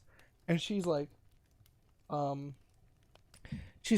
man, I'm lit. And now this is the part in the book where I audibly sighed so loud and was just so mad. So like they're continuing on their journey and she thinks to her head that she's like, I can take my time now because the women on this planet who are still just slaves are treated okay. So she's like, oh, women here are treated pretty cool. And, my sister's probably fine. I could probably just vibe out and fuck my new cat husband, I guess, because she starts bargaining instantly. Instantly starts bargaining. And she's like, well, I've never seen an unhappy woman on this planet. So yeah, she's totally fucking high as shit off the snard, and she is hooked. It's got their fucking claws in her, and she's trapped, and she's gonna die from orgasms. And so she's like, my sister won't mind if I just take a little bit longer. It's been 6 years, right? So there's this reoccurring alien race who kidnap her sister called Nedwats. These are our dreadlocked fucking... I just imagine they look like Ganondorf. I just pictured they look like Ganondorf. See, I had... Ganondorf alone is just like... an offensive stereotype. Yeah, that's what I thought she was like going for. Just like... I honestly just imagined Predator. Predators. I'm over here like, yeah, Moblins, and you're like, yes, Predator. So this Predator that like destroyed Kat's home planet by redirecting a meteor at it and kidnapped her sister. They run into 6 of them, and they're on horseback. They're, like, charging towards them. They're like, oh, fuck, bro. Oh, fuck, bro. Oh, fuck. But, like, Kat has the gun now, and she's like, wait, but it was on stun. But she looks at it. Kat's got it on kill because he's ready to fucking blast some boys. So they're, like, approaching him. So now think about this. It's one guy with a gun and a girl defenseless, with 6 fucking huge pig-like men riding horses who all have guns charging towards these people, and he shoots 2 of them, and they're like, well, I gotta go. You know what? I gotta head out. So they, like, stop, yell at them. Kat's like, bang, bang. They're like, oh, fuck. All right, I'm gonna head out. And just leave. I'm like, no, their dicks aren't out. These guys wear pants. They're very respectable. They're so they don't... They do not adhere to the local customs. There's only one dick out in this scenario. They're illegal aliens. Let's just say it, Brad. They're illegal aliens. They're treadlocked illegal aliens, and I hate it. I don't remember. She didn't describe it there. She didn't describe it. But now they got horses because the Nedwoods were riding horses. He killed 2, and he's like, haha, I only killed 2 because we only need 2 horses. Now, remember how Kat was very adamant about not riding horses, right? She's like, come on, we gotta ride a horse. It'll make us so much faster. And he's just like, no. Come on, horse. And he's like, no. Yeah, the Stretzel is constantly just pulsating with orgasms, of course, because, he always dripping. But, like, so it come to find out the reason he doesn't want to ride a horse is because his cock and balls are out and he doesn't want to get them jostled. That's the whole reason he didn't want to ride a horse. Like, he couldn't have just put pants on. Like, because then they were just so infantilized, they didn't actually realize that everybody who rode horses actually wore correct clothing to ride horses. So, being just like an unreliable fucking idiot, she's just all like, she was too distracted by horses to pay attention to what they were riding. But they come to find out later that they do wear a correct attire, and she's like, hey man, my vag is gonna be rubbing against this horse. Your balls can get a little jostled, bro. I'm gonna die if I ride this horse. I hate that I've chosen these words very carefully. If I bareback this horse, I'm gonna die. My balls will be crushed. I can't produce any more semen. Oh my god. So wait, all right. So they get to the town near where they need to go. And this is where she's having the moment where she's like, I could wait. My sister's fine. I'm just going to fuck my cat. So then they go out to eat and they have sex in the restaurant because of course they do now. They're having sex. It's cool. And everybody claps. And literally everybody claps. Everybody literally. They attract a fucking audience. 30 people are just watching and they all fucking legitly clap for their good sex they just had. And I'm like, I am in pain. I'm so it's angry. also described because this man, because Kat has complete an autonomous penis. She can just kind of straddle him, and they can just sit there while like his penis does all the because work. it's as big as anything. Because it's just a rod, bro. It's just a fucking rod. It's just like it's like a wine bottle that didn't taper. It's like a wine bottle, a constantly leaking, flexible wine bottle. So with a fucking tutu, like, ruffled cuff. Yeah. Oh my god. It probably looked like the ruffled cuff of like an old timey person's like fucking arm sleeve. Oh my god. I hate this fucking book. But so, let me see. So they're fucking da da da da. They're fucking in this town. And then she goes to the bathroom. So women are allowed to go to the bathroom by themselves. Yay! Something. Hooray. Wow. Women can go pee by themselves. And then she comes back and this old man's like, terrible thing that happened to your people. Wow. Can't believe it. And he's like, yeah, I think the Ned Butts did it. They hate us. And then she's like, oh, what were you talking to that old man about? She was like, I was just talking about how my planet got destroyed by an asteroid and somehow I saw the future like That's So Raven, but I didn't do anything about it. Yeah, he did. That's So Raven. And then she's like, oh my god, she just fucking has a brain blast and be like, I figured it out. I know why. It's because you were stealing all the women with your fucking magical drippy cocks. Your dick is too good that men in their awful fragile masculinity like fucking ganged up and circle kicked your planet until it exploded because they were too insecure. So, and that is the premise of the story. because that's what you think, right? And then, all right, there's another part that comes on. The ending of this book felt like I was being waterboarded. I know, it did. So I was so unsatisfied. So they go to the place where her sister's being kept captive, and it's this beautiful palace. They got a lot of disposable income. They got topiaries, whatever. You know, you see a topiary, you're like, fuck, you got money. You got a topiary. So the person that greets them is her sister, but she's like a skeleton. She's like super frail. She's beat the fuck up. She's got a limp now. Wispy, shitty hair. Yeah, she's got a fucking limp. Like, and she's like, fucked up pretty bad. And she's like, the main character, like Jack is squinting, be like, I can't tell if that's my sister because this bitch ugly. And then the girl's like, sister, and she's just like, oh, and she's pregnant too, and she's like, what the fuck? So they go in, and this is where the book literally beat me up. Like, it fucking, like, John Cena'd Eric Andre'd me through a fucking shelf, and I had to go to the hospital because I got a concussion type of shit. It's the weirdest twist I've ever read in a book. It's like so much disturbing than just the actual plot. So they like meet the sister, and the sister's like, dude, it's lit here. My slave master saved me, and he's so nice to me. You know, my wispy, destroyed body, the first thing he did to me, instead of then letting me get fully healthy after being tortured for 6 years, he put a baby in me. And I'm like, homegirl's pregnant. And at least me and the main character shared like, hey, what the fuck? Why didn't he wait? Why didn't he let her, like at least heal up?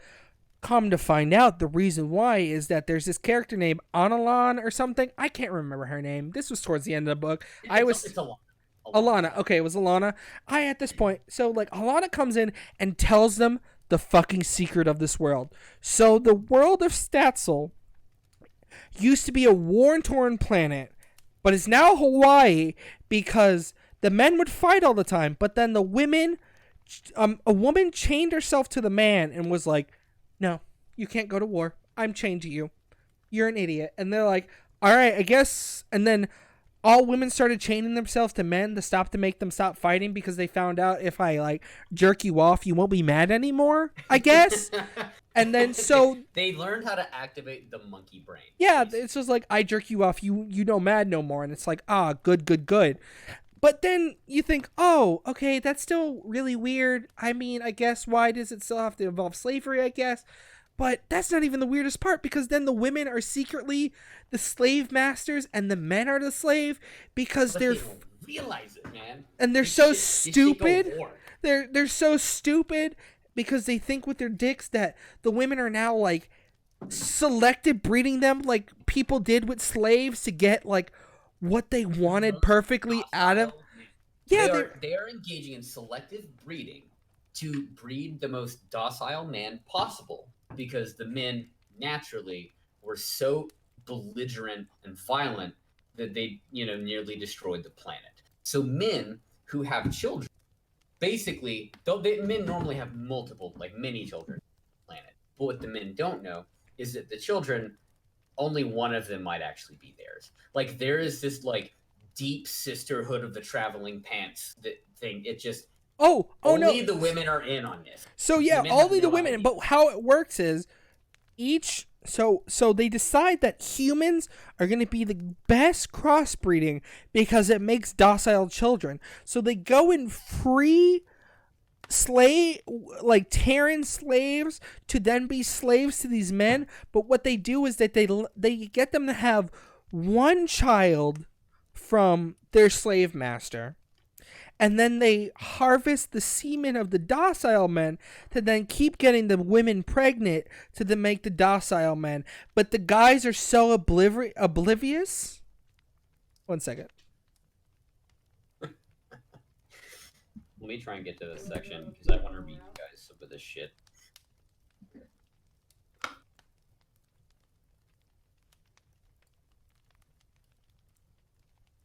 I don't know. I have no idea how this is a series. I'll explain to you how it's a series. They actually explain how it works because that's towards the end of the book. Don't worry, we'll touch on that. We'll fucking touch on that. Don't worry, we'll touch on it. So there's this fucking huge theory where we're gonna breed docile men. This docile men. Yeah, it's eugenics. It's eugenics fun. Ha, hee hee, eugenics. Also, all of these books are pretty highly rated on Amazon that we've found. We've been like pouring through like a selection of books that we want to do for future episodes, and all of them are rated highly. Yes. I don't know who's reading this. I can't tell if this is like satire.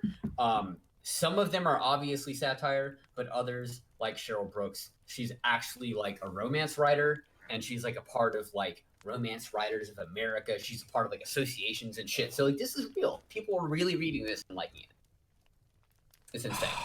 So now her sister's like, I'm in love with my captor. I'm cool with being a slave. I'm part of this sick organization now that's practicing eugenics. Cool, I guess. So the sister comes to terms with her sister not wanting to leave. So then they just chill with the sister in the new like husband's house, and her and Kat just constantly bone. I think I have some pages saved of just the nonsense that happens. Let me see if I can find the garbage. Let's see. Well, here I can read a little section right here. So Alana smiled at Ren. We have encouraged our males to believe that Earth women are desirable as mates. Very subtly, you understand, for it must seem that they originated the idea themselves. It was discovered quite accidentally that humans interbreed well with many species, and that the male offspring of a human female and a Statsilian male tended to be less temperamental. And also we feared that with so few of the males actually being allowed to reproduce, we might be weakening the genetic structure of our people. Therefore, introducing new blood was deemed necessary. This is like a fucked up. They're literally practicing fucking eugenics. It's wild. So sister Jack's like, okay, this is cool, sister. If this is what you want to do, if you want to be a slave and practice eugenics, whatever, I can't stop you. And now she's just like, all right, cool. I'm just gonna fuck my cat man, I guess. So they retire. He has a sweet tooth. He loves the cake. He loved the cake. Having a sweet tooth. And it's very important to know. He loved the cake. This is a person with backstory. Planet got destroyed. Loved the cake. He's more than just a hard dick. So then he gives her an orgasm through, oral stimulation, which somehow is better. And then I had to read the word that I had to read. He also has a cat tongue. Yeah, so it's like sandpaper. So I guess that's fun. So, and then they're having sex, and like she has the orgasm from the oral sensation, and it's like, it took me a few minutes to realize that his wonderful, cock syrup didn't seem to be affecting me anymore. And I was like, you just made me read the words cock syrup, you son of a And she bitch. says it several times until the end of the book. And I'm just like, fuck me, bro. This sucks. This sucks so much. So now they're just chilling at the sister's place. Fucking. They stay here for like a week and they're having horseback riding. They're just vibing. It's super fucking cool. They're just having a Hawaiian vacation at this point. But then at one point, Kat goes to stable the horses because they're gonna get the horses ready for a ride. And sorry, excuse me. Yep. Exactly. Gross. Exactly. So so Jack is chilling with her sister, and Kat's getting the horses ready, and Jack starts to have these intense feelings that something's wrong with Kat. And she goes to, she like runs, she's like, no, don't worry. My daughter, like the main guy's like, oh, my daughter is taking care of, like hanging out with him. It's fine. So an hour passes, she's still having these premonitions like that. So Raven, she's like, fuck it, I'm going to go see. She goes to the horse stable. Oh no, he's gone. Oh no, he's gone. And her first thought out of her head is like, I'm gonna kill that little slut. She fucking lost my husband. She lost my cat daddy. I'm gonna kill this little slut. I'm like, oh my god, Jack, calm the fuck down. I'm like, calm the fuck down. So they start freaking out and they're like, oh my god. She's like having a panic attack. She's like talking to her sister, like, bro, my husband's gone. And Rutland's like, not Rutland, Ranathan's like, calm down. And then she dies. She literally dies from sadness. She reaches peak Bella Swan, and she dies because she's so sad. She literally describes that her heart cracks in half and oozes blood into the rest of her body, and she dies. Yeah, here. Okay, so, and then I felt it. I was dying.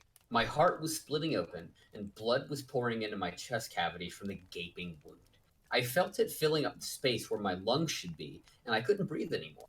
You know, it was so ironic, for after a seemingly fruitless and never-ending search, I had found my dear sweet sister at long last, only to die right before her very beautiful eyes. For I did die, right there in Renata's arms. Fucking dead.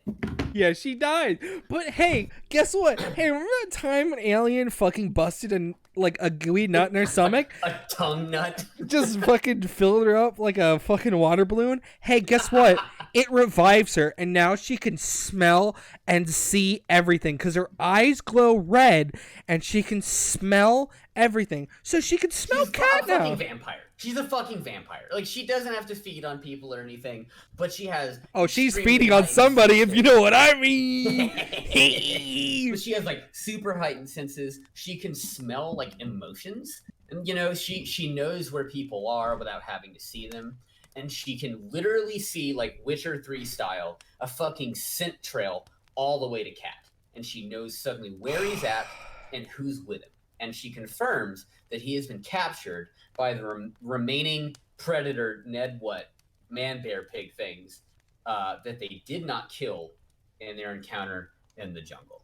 And so she gets her shit together, packs up the horse, and heads off down the road. So then she's got the pulse rifle from the Nedwutts, and she then encounters... She finds Cat, who's now dying because... He's been stabbed. He's been stabbed real bad. So then she has this fucking like Western style showdown with these Nedwutts. She's taking them out one by one. She shoots a tree at one point and scares a monkey to then shoot another guy. This is actually very important. I wouldn't mention this if it was important. So she then kills all the Nedwutts because strong woman. She's really cool. Like that part of the book, I'm like, this is pretty cool. Strong, independent woman able to take it out. Cool. But, you know, it would be cool if the whole time she didn't become a fucking mush brain and was like, my cat, I need your dick droppings the whole time this is happening. So it's like obnoxious. She is just really landed on thick. She's just like, my life has no meaning without you. I know I've known you for a total of like maybe a week or two.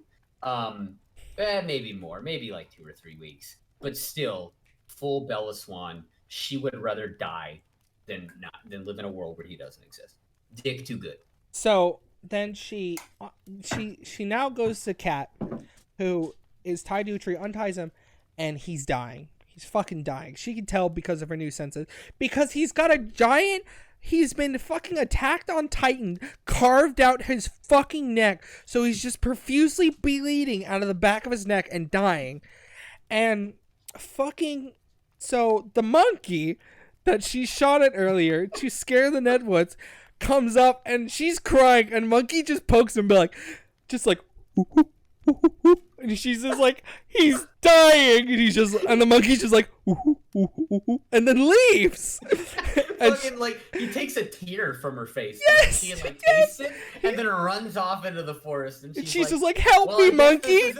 And the monkey comes back, cheeks full, and just goes, ooh, ooh, ooh. She's like, save him. So the monkey then peels this man back and spits chewed up leaves into the thing, just looks at her like, and just goes, ooh, ooh, ooh, ooh, and then just leaves. And she's like, oh, you're still dying, my poor cat. Where? So then the Amazons show up. As she describes, they're huge, tall women that are super buff, dressed like SWAT members, come bustling out of the fucking forest. Armed to the fucking teeth, like fucking war paint. Like, they're just guerrilla SWAT team. It's amazing. Yeah, so it's Strutzel women, but Amazons, just like, what? We're here. And she's like, my cat, he's dying. We must save his precious cock. And I'm just like, oh.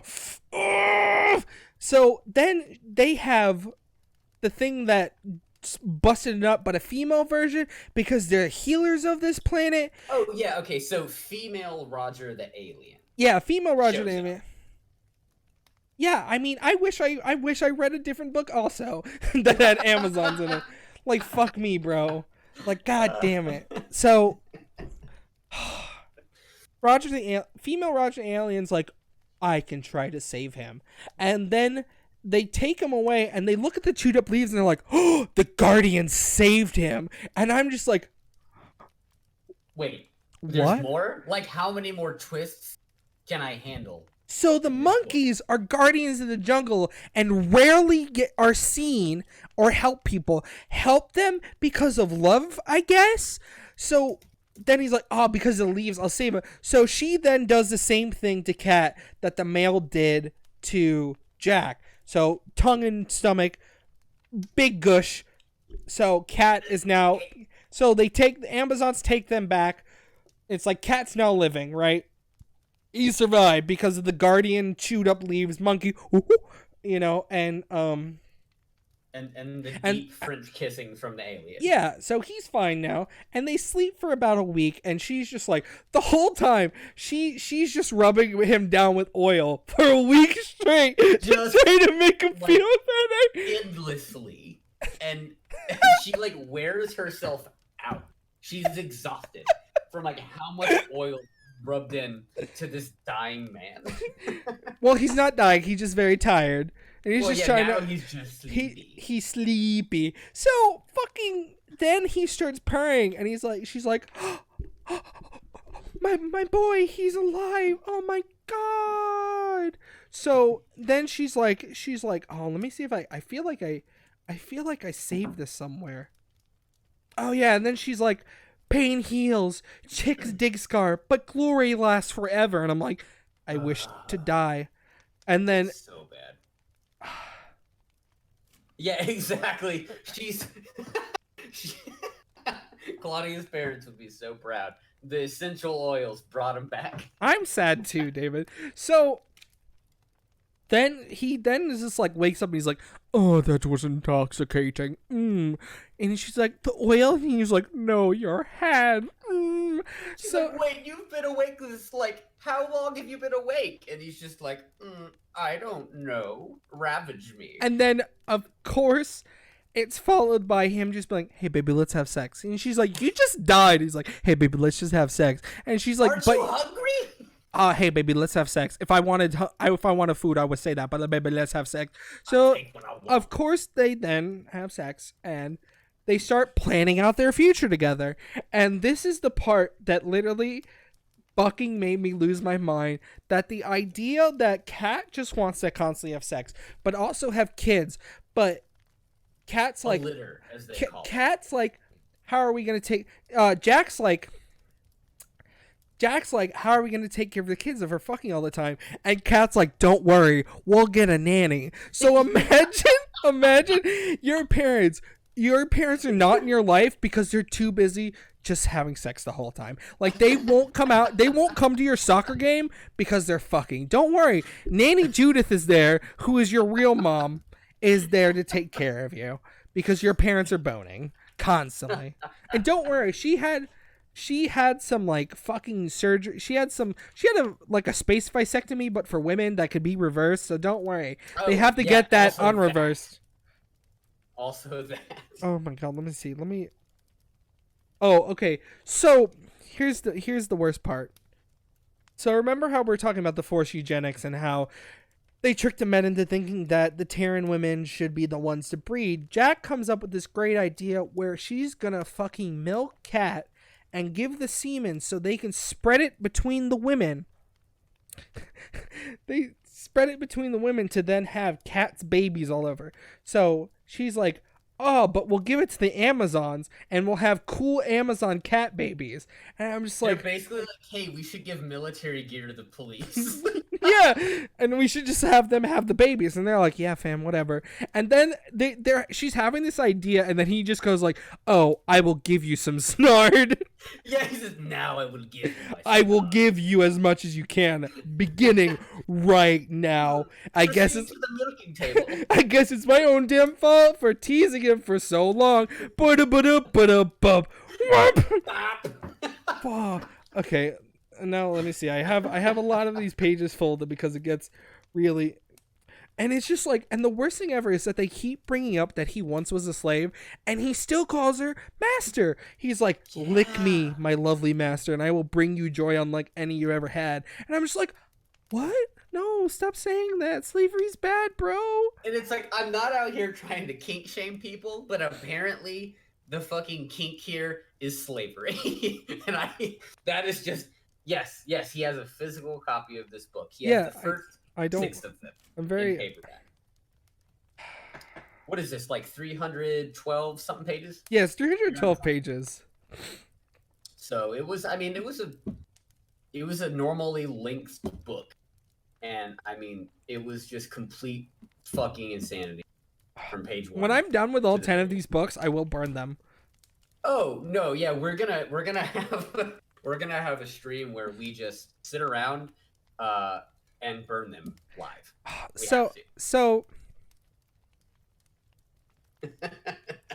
Let me I don't know if that picked up, but I did throw it against the wall. So, yeah, no, anyone will have a party. It's fine. So then they chill, have more sex, and then she's like, all right, Ranta, I guess you love being here. I can't convince you otherwise. So I guess being a slave isn't so bad. I guess eugenics and slavery is cool, I guess. Spread my new husband's seed around. This is fucking cool, I guess. What the fuck ever. I'm gonna go home to mom and dad. So they go home to mom and dad, and mom's like, yo man, I thought you were a lesbian, but guess what? You fucked a man. That's real cool. And the dad's all like football. The dad's probably like the guy like, I don't want anybody to fuck my daughter football. Oh, they do still play football in this future. But it's with a robot. She specifically said that. So, let's see. This is where the book, it takes we've been pretty much in the present the entire time. We're right next to the characters as they're experiencing these moments. And then suddenly, they go back to Earth, and then we're hearing about their 50th anniversary. Wait, real fast. I forgot to say something very important. You never learned Jackin's age, right?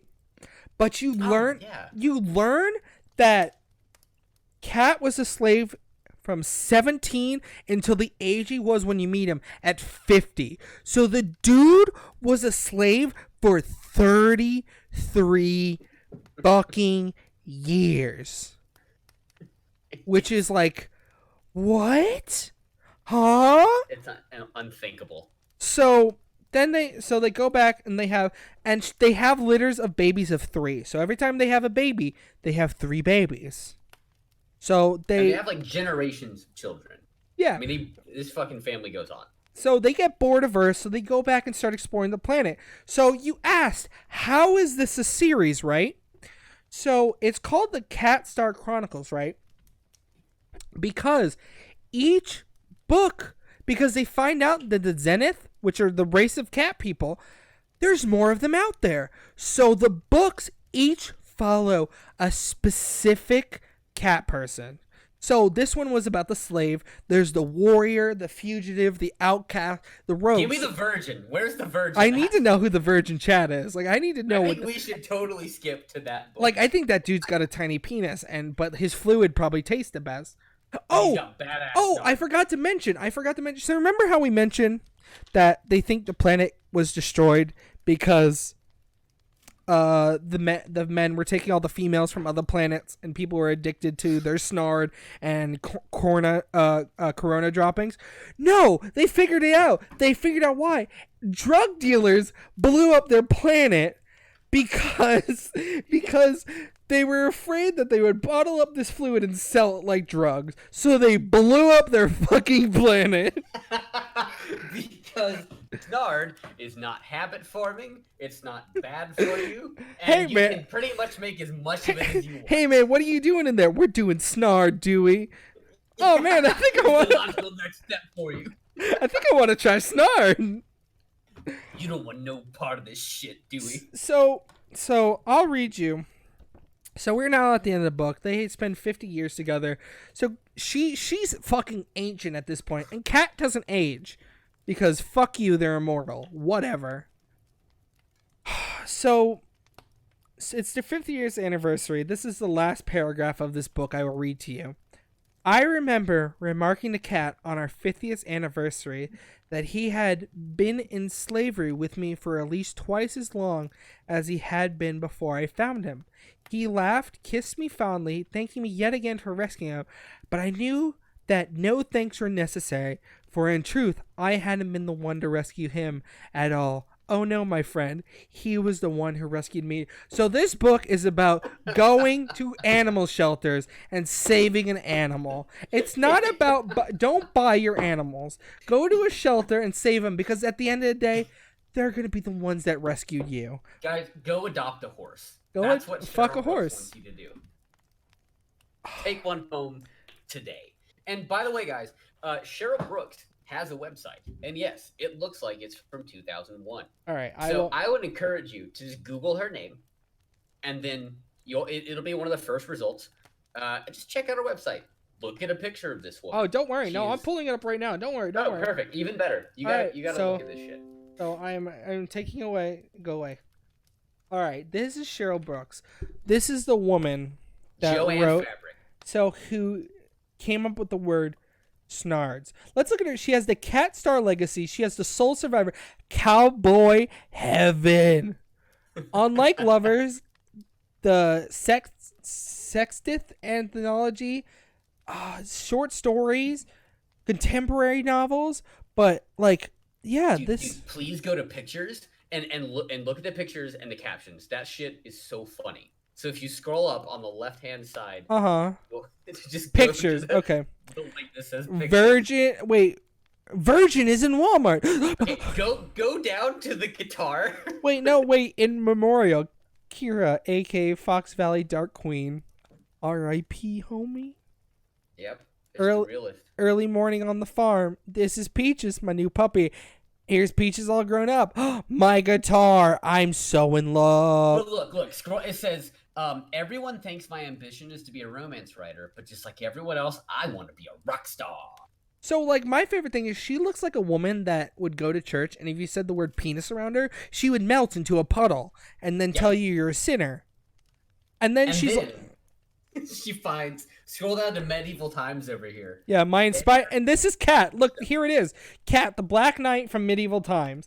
Here we go. Some poor human being who was like, I'm getting paid to ride this horse and beat people up. I hope nobody writes a sex novel about me.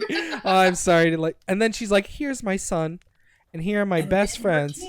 Why would she put her kid on there? I don't know. Like, awful. And I'm like, this is like the word. Like, I'm so like, I wish she would update this. I need to know more about her. We can email her. There's a fucking contact page. Her email address, by the way, is a Yahoo email address, so that immediately ages her. It's incredible. Wait, let me go back. Does he have mutton chops? No, that's a microphone. Okay. If we could get Cheryl Brooks on the stream, I don't want to. I would interview the shit out of this woman. I'm so scared because she probably thinks her books are good. Of course she does. And I don't want to hurt this poor woman's feelings. I can do this. Okay, here's what's gonna happen. I will write an erotic novel. Oh, I'm pledging it now. Oh, we are definitely gonna write a rock. No, I'm doing this. Oh, Brad, I've been meaning to talk to you about this, but I'll talk to you about this on stream with our good homies. Let me get rid of Cheryl Brooks. There's my desktop. Let me bring this back up so we don't have to look at Cheryl Brooks anymore. Unrelated to the great Mel Brooks.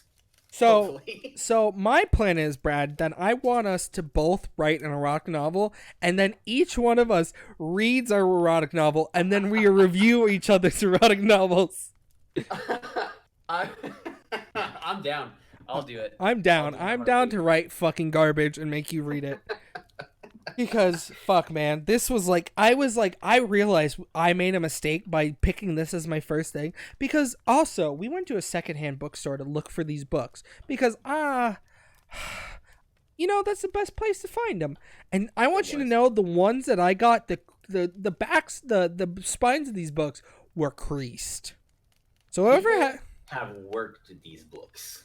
So my thought is that, like, oh fuck, where was I going? No, the worst thing ever is that each one of these novels, no, they weren't. They were actually very clean. Because the warm gush is caught in the pants. No men are. They were coming straight into their sock. we all know this. Yuck. That's where we draw the line, Jordan. No, it's like how. Yucky, socks. So it's like I'm gonna say something very cursed, and I apologize to everybody ahead of the day. I've been drinking wine. The yellowtail's getting to me. You know how guys wear condoms all the time for premature ejaculation? Women just put a tampon in there, catch all the warm gush. They gotta catch all the warm gush. That's it. Cut it. We're done. Fuck this stream. I'm done. I will pay a tax in wine, honey. Here you go. Here's more wine. I've already finished what was left of this bottle. So. Oh, I finished mine. I had like four glasses, bro. Me too. What did you think? Okay, so at the end of it all, what did you think of your wine? My wine, I would give it a. Are we doing it 1 out of 10, or are we doing 1 out of 5? All right, I would give this wine a 1. Wow, I would give this wine like a solid 4 out of Jesus 5. fucking Christ, you had some good wine. I mean, but look, this is coming from a guy who knows nothing about wine. Oh, I fucking hate wine, so this was about. My review of this wine as seriously as you would take a 5-star review of this. Oh, same thing. Like, this wine tastes angry, and I don't like that. Wine tastes mad at me. Now we rated the wine. Now, are we rating? So, I didn't tell you what the brackets were that I was going to give you for these books, but I'm going to tell you now. So, okay, horniness, 1 out of 5. What would you give this book? Honestly, I would put it in like a 2.5 or 2.5. Now my question is, are you saying that the book was horny? I'm asking, did it make you horny?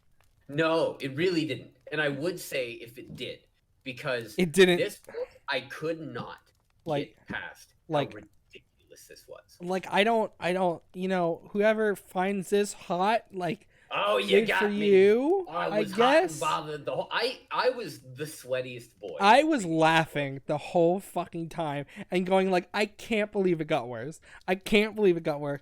I would give it a 2. I wouldn't get 2.5 sure for you, but 2. I like 2.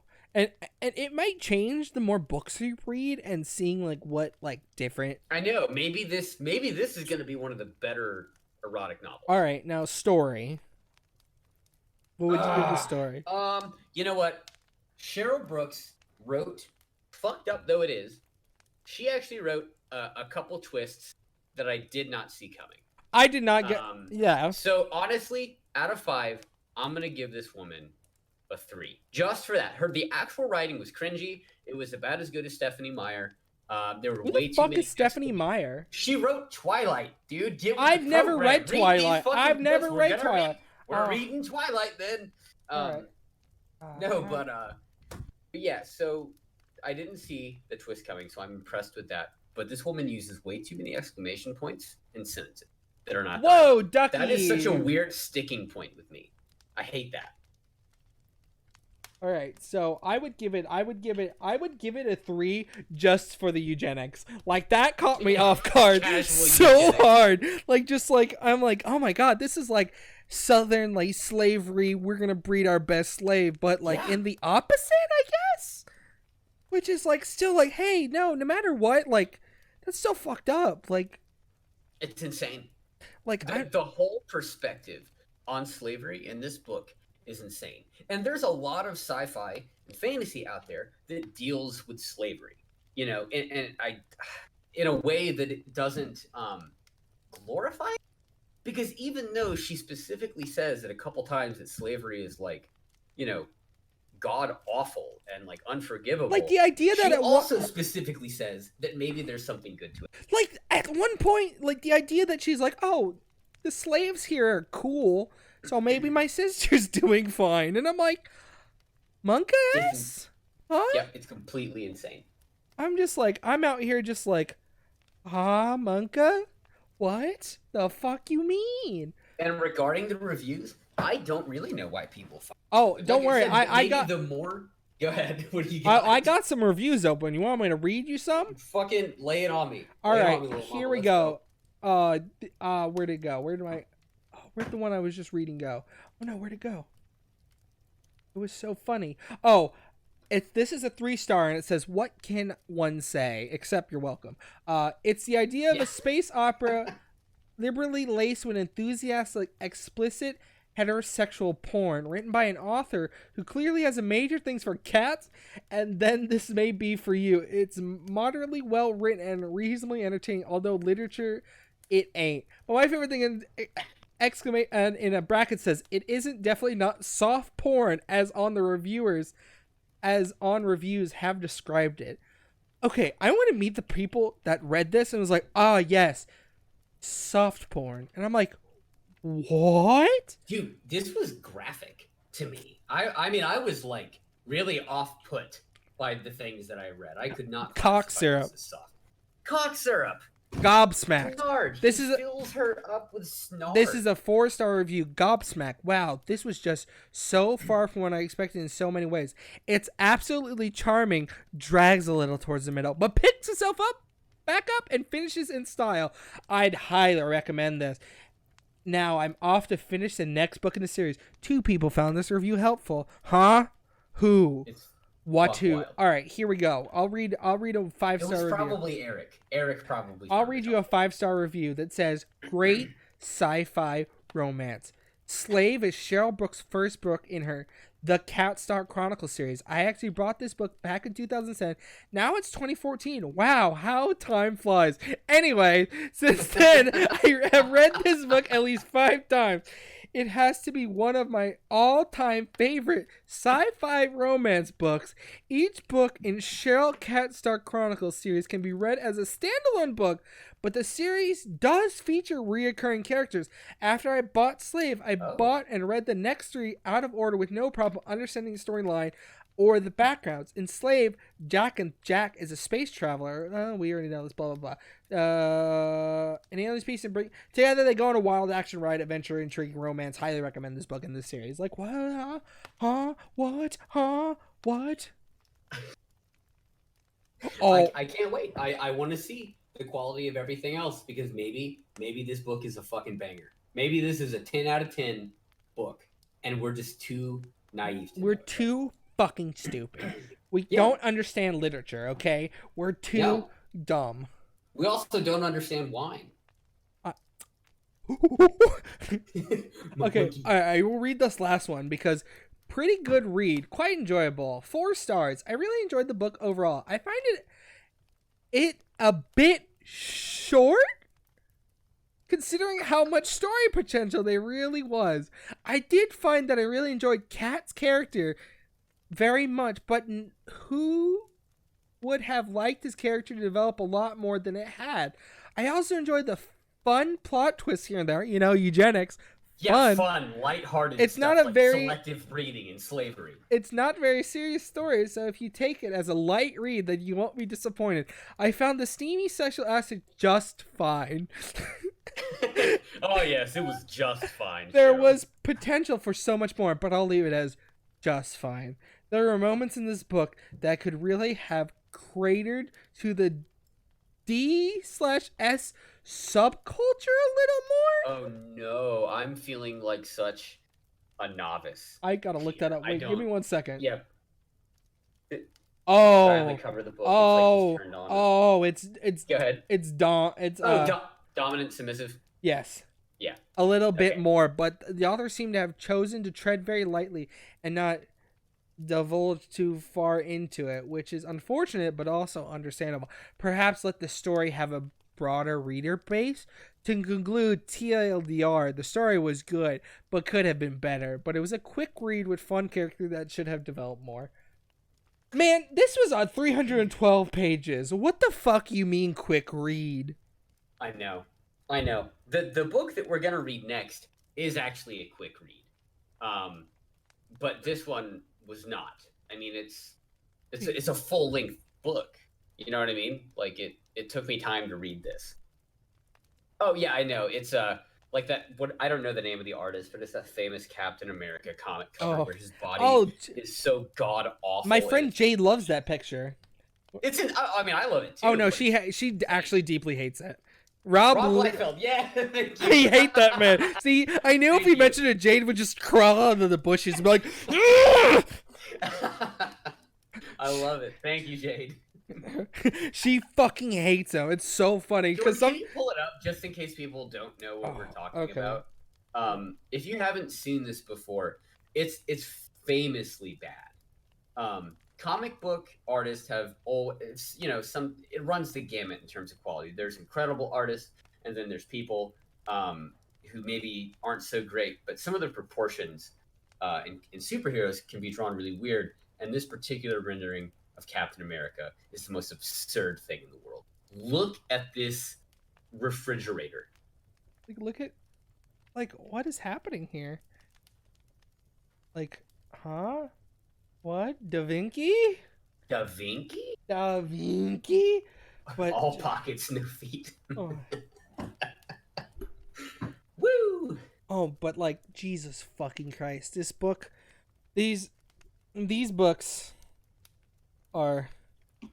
I saw a thing that was based off Arnold Schwarzenegger bodybuilding because Arnold Schwarzenegger actually looked like that. So, I mean, By the way, my boy just got out of a heart surgery today or yesterday, and he's doing fine.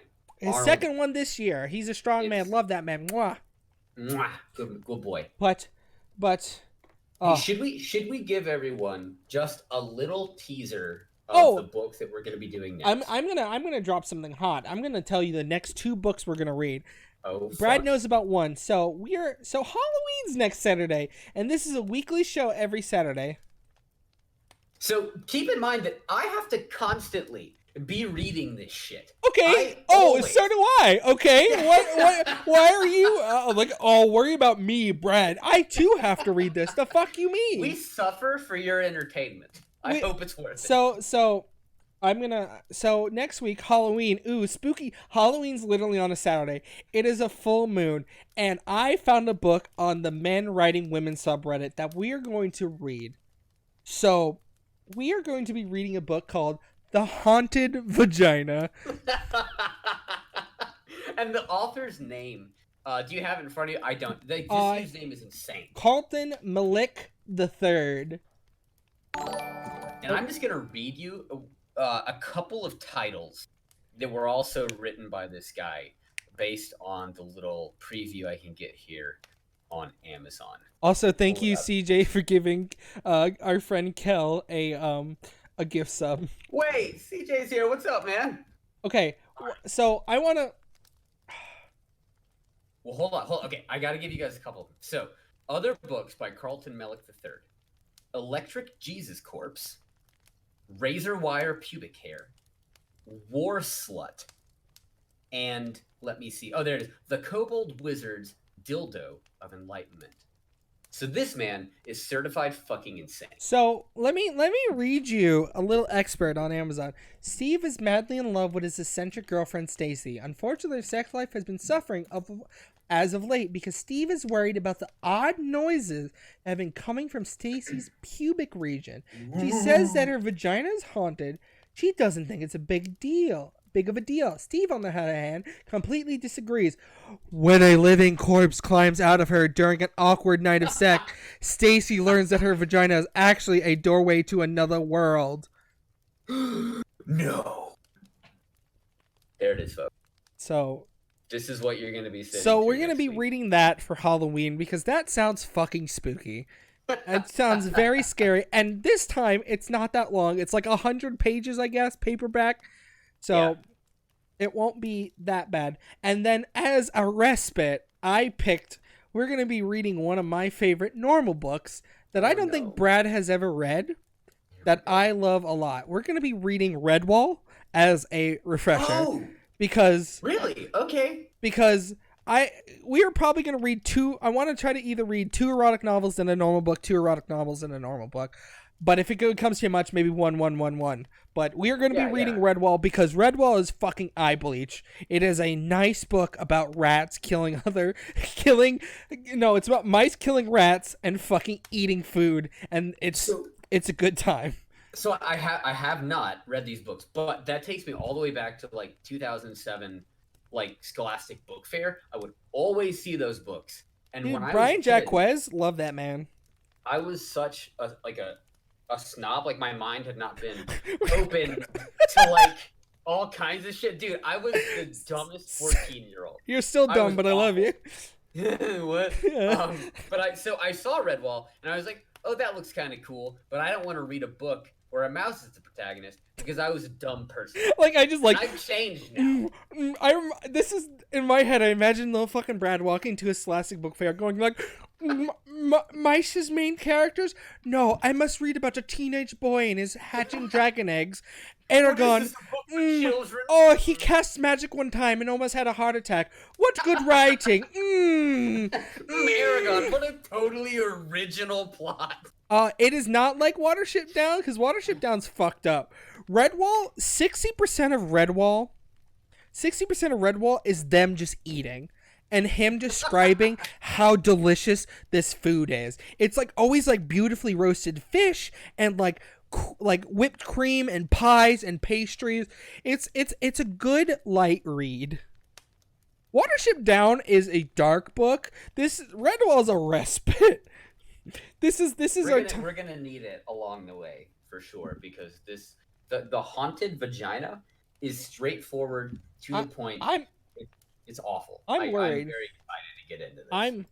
I'm fucking worried. Like, so is this just gonna be like a Saturday thing?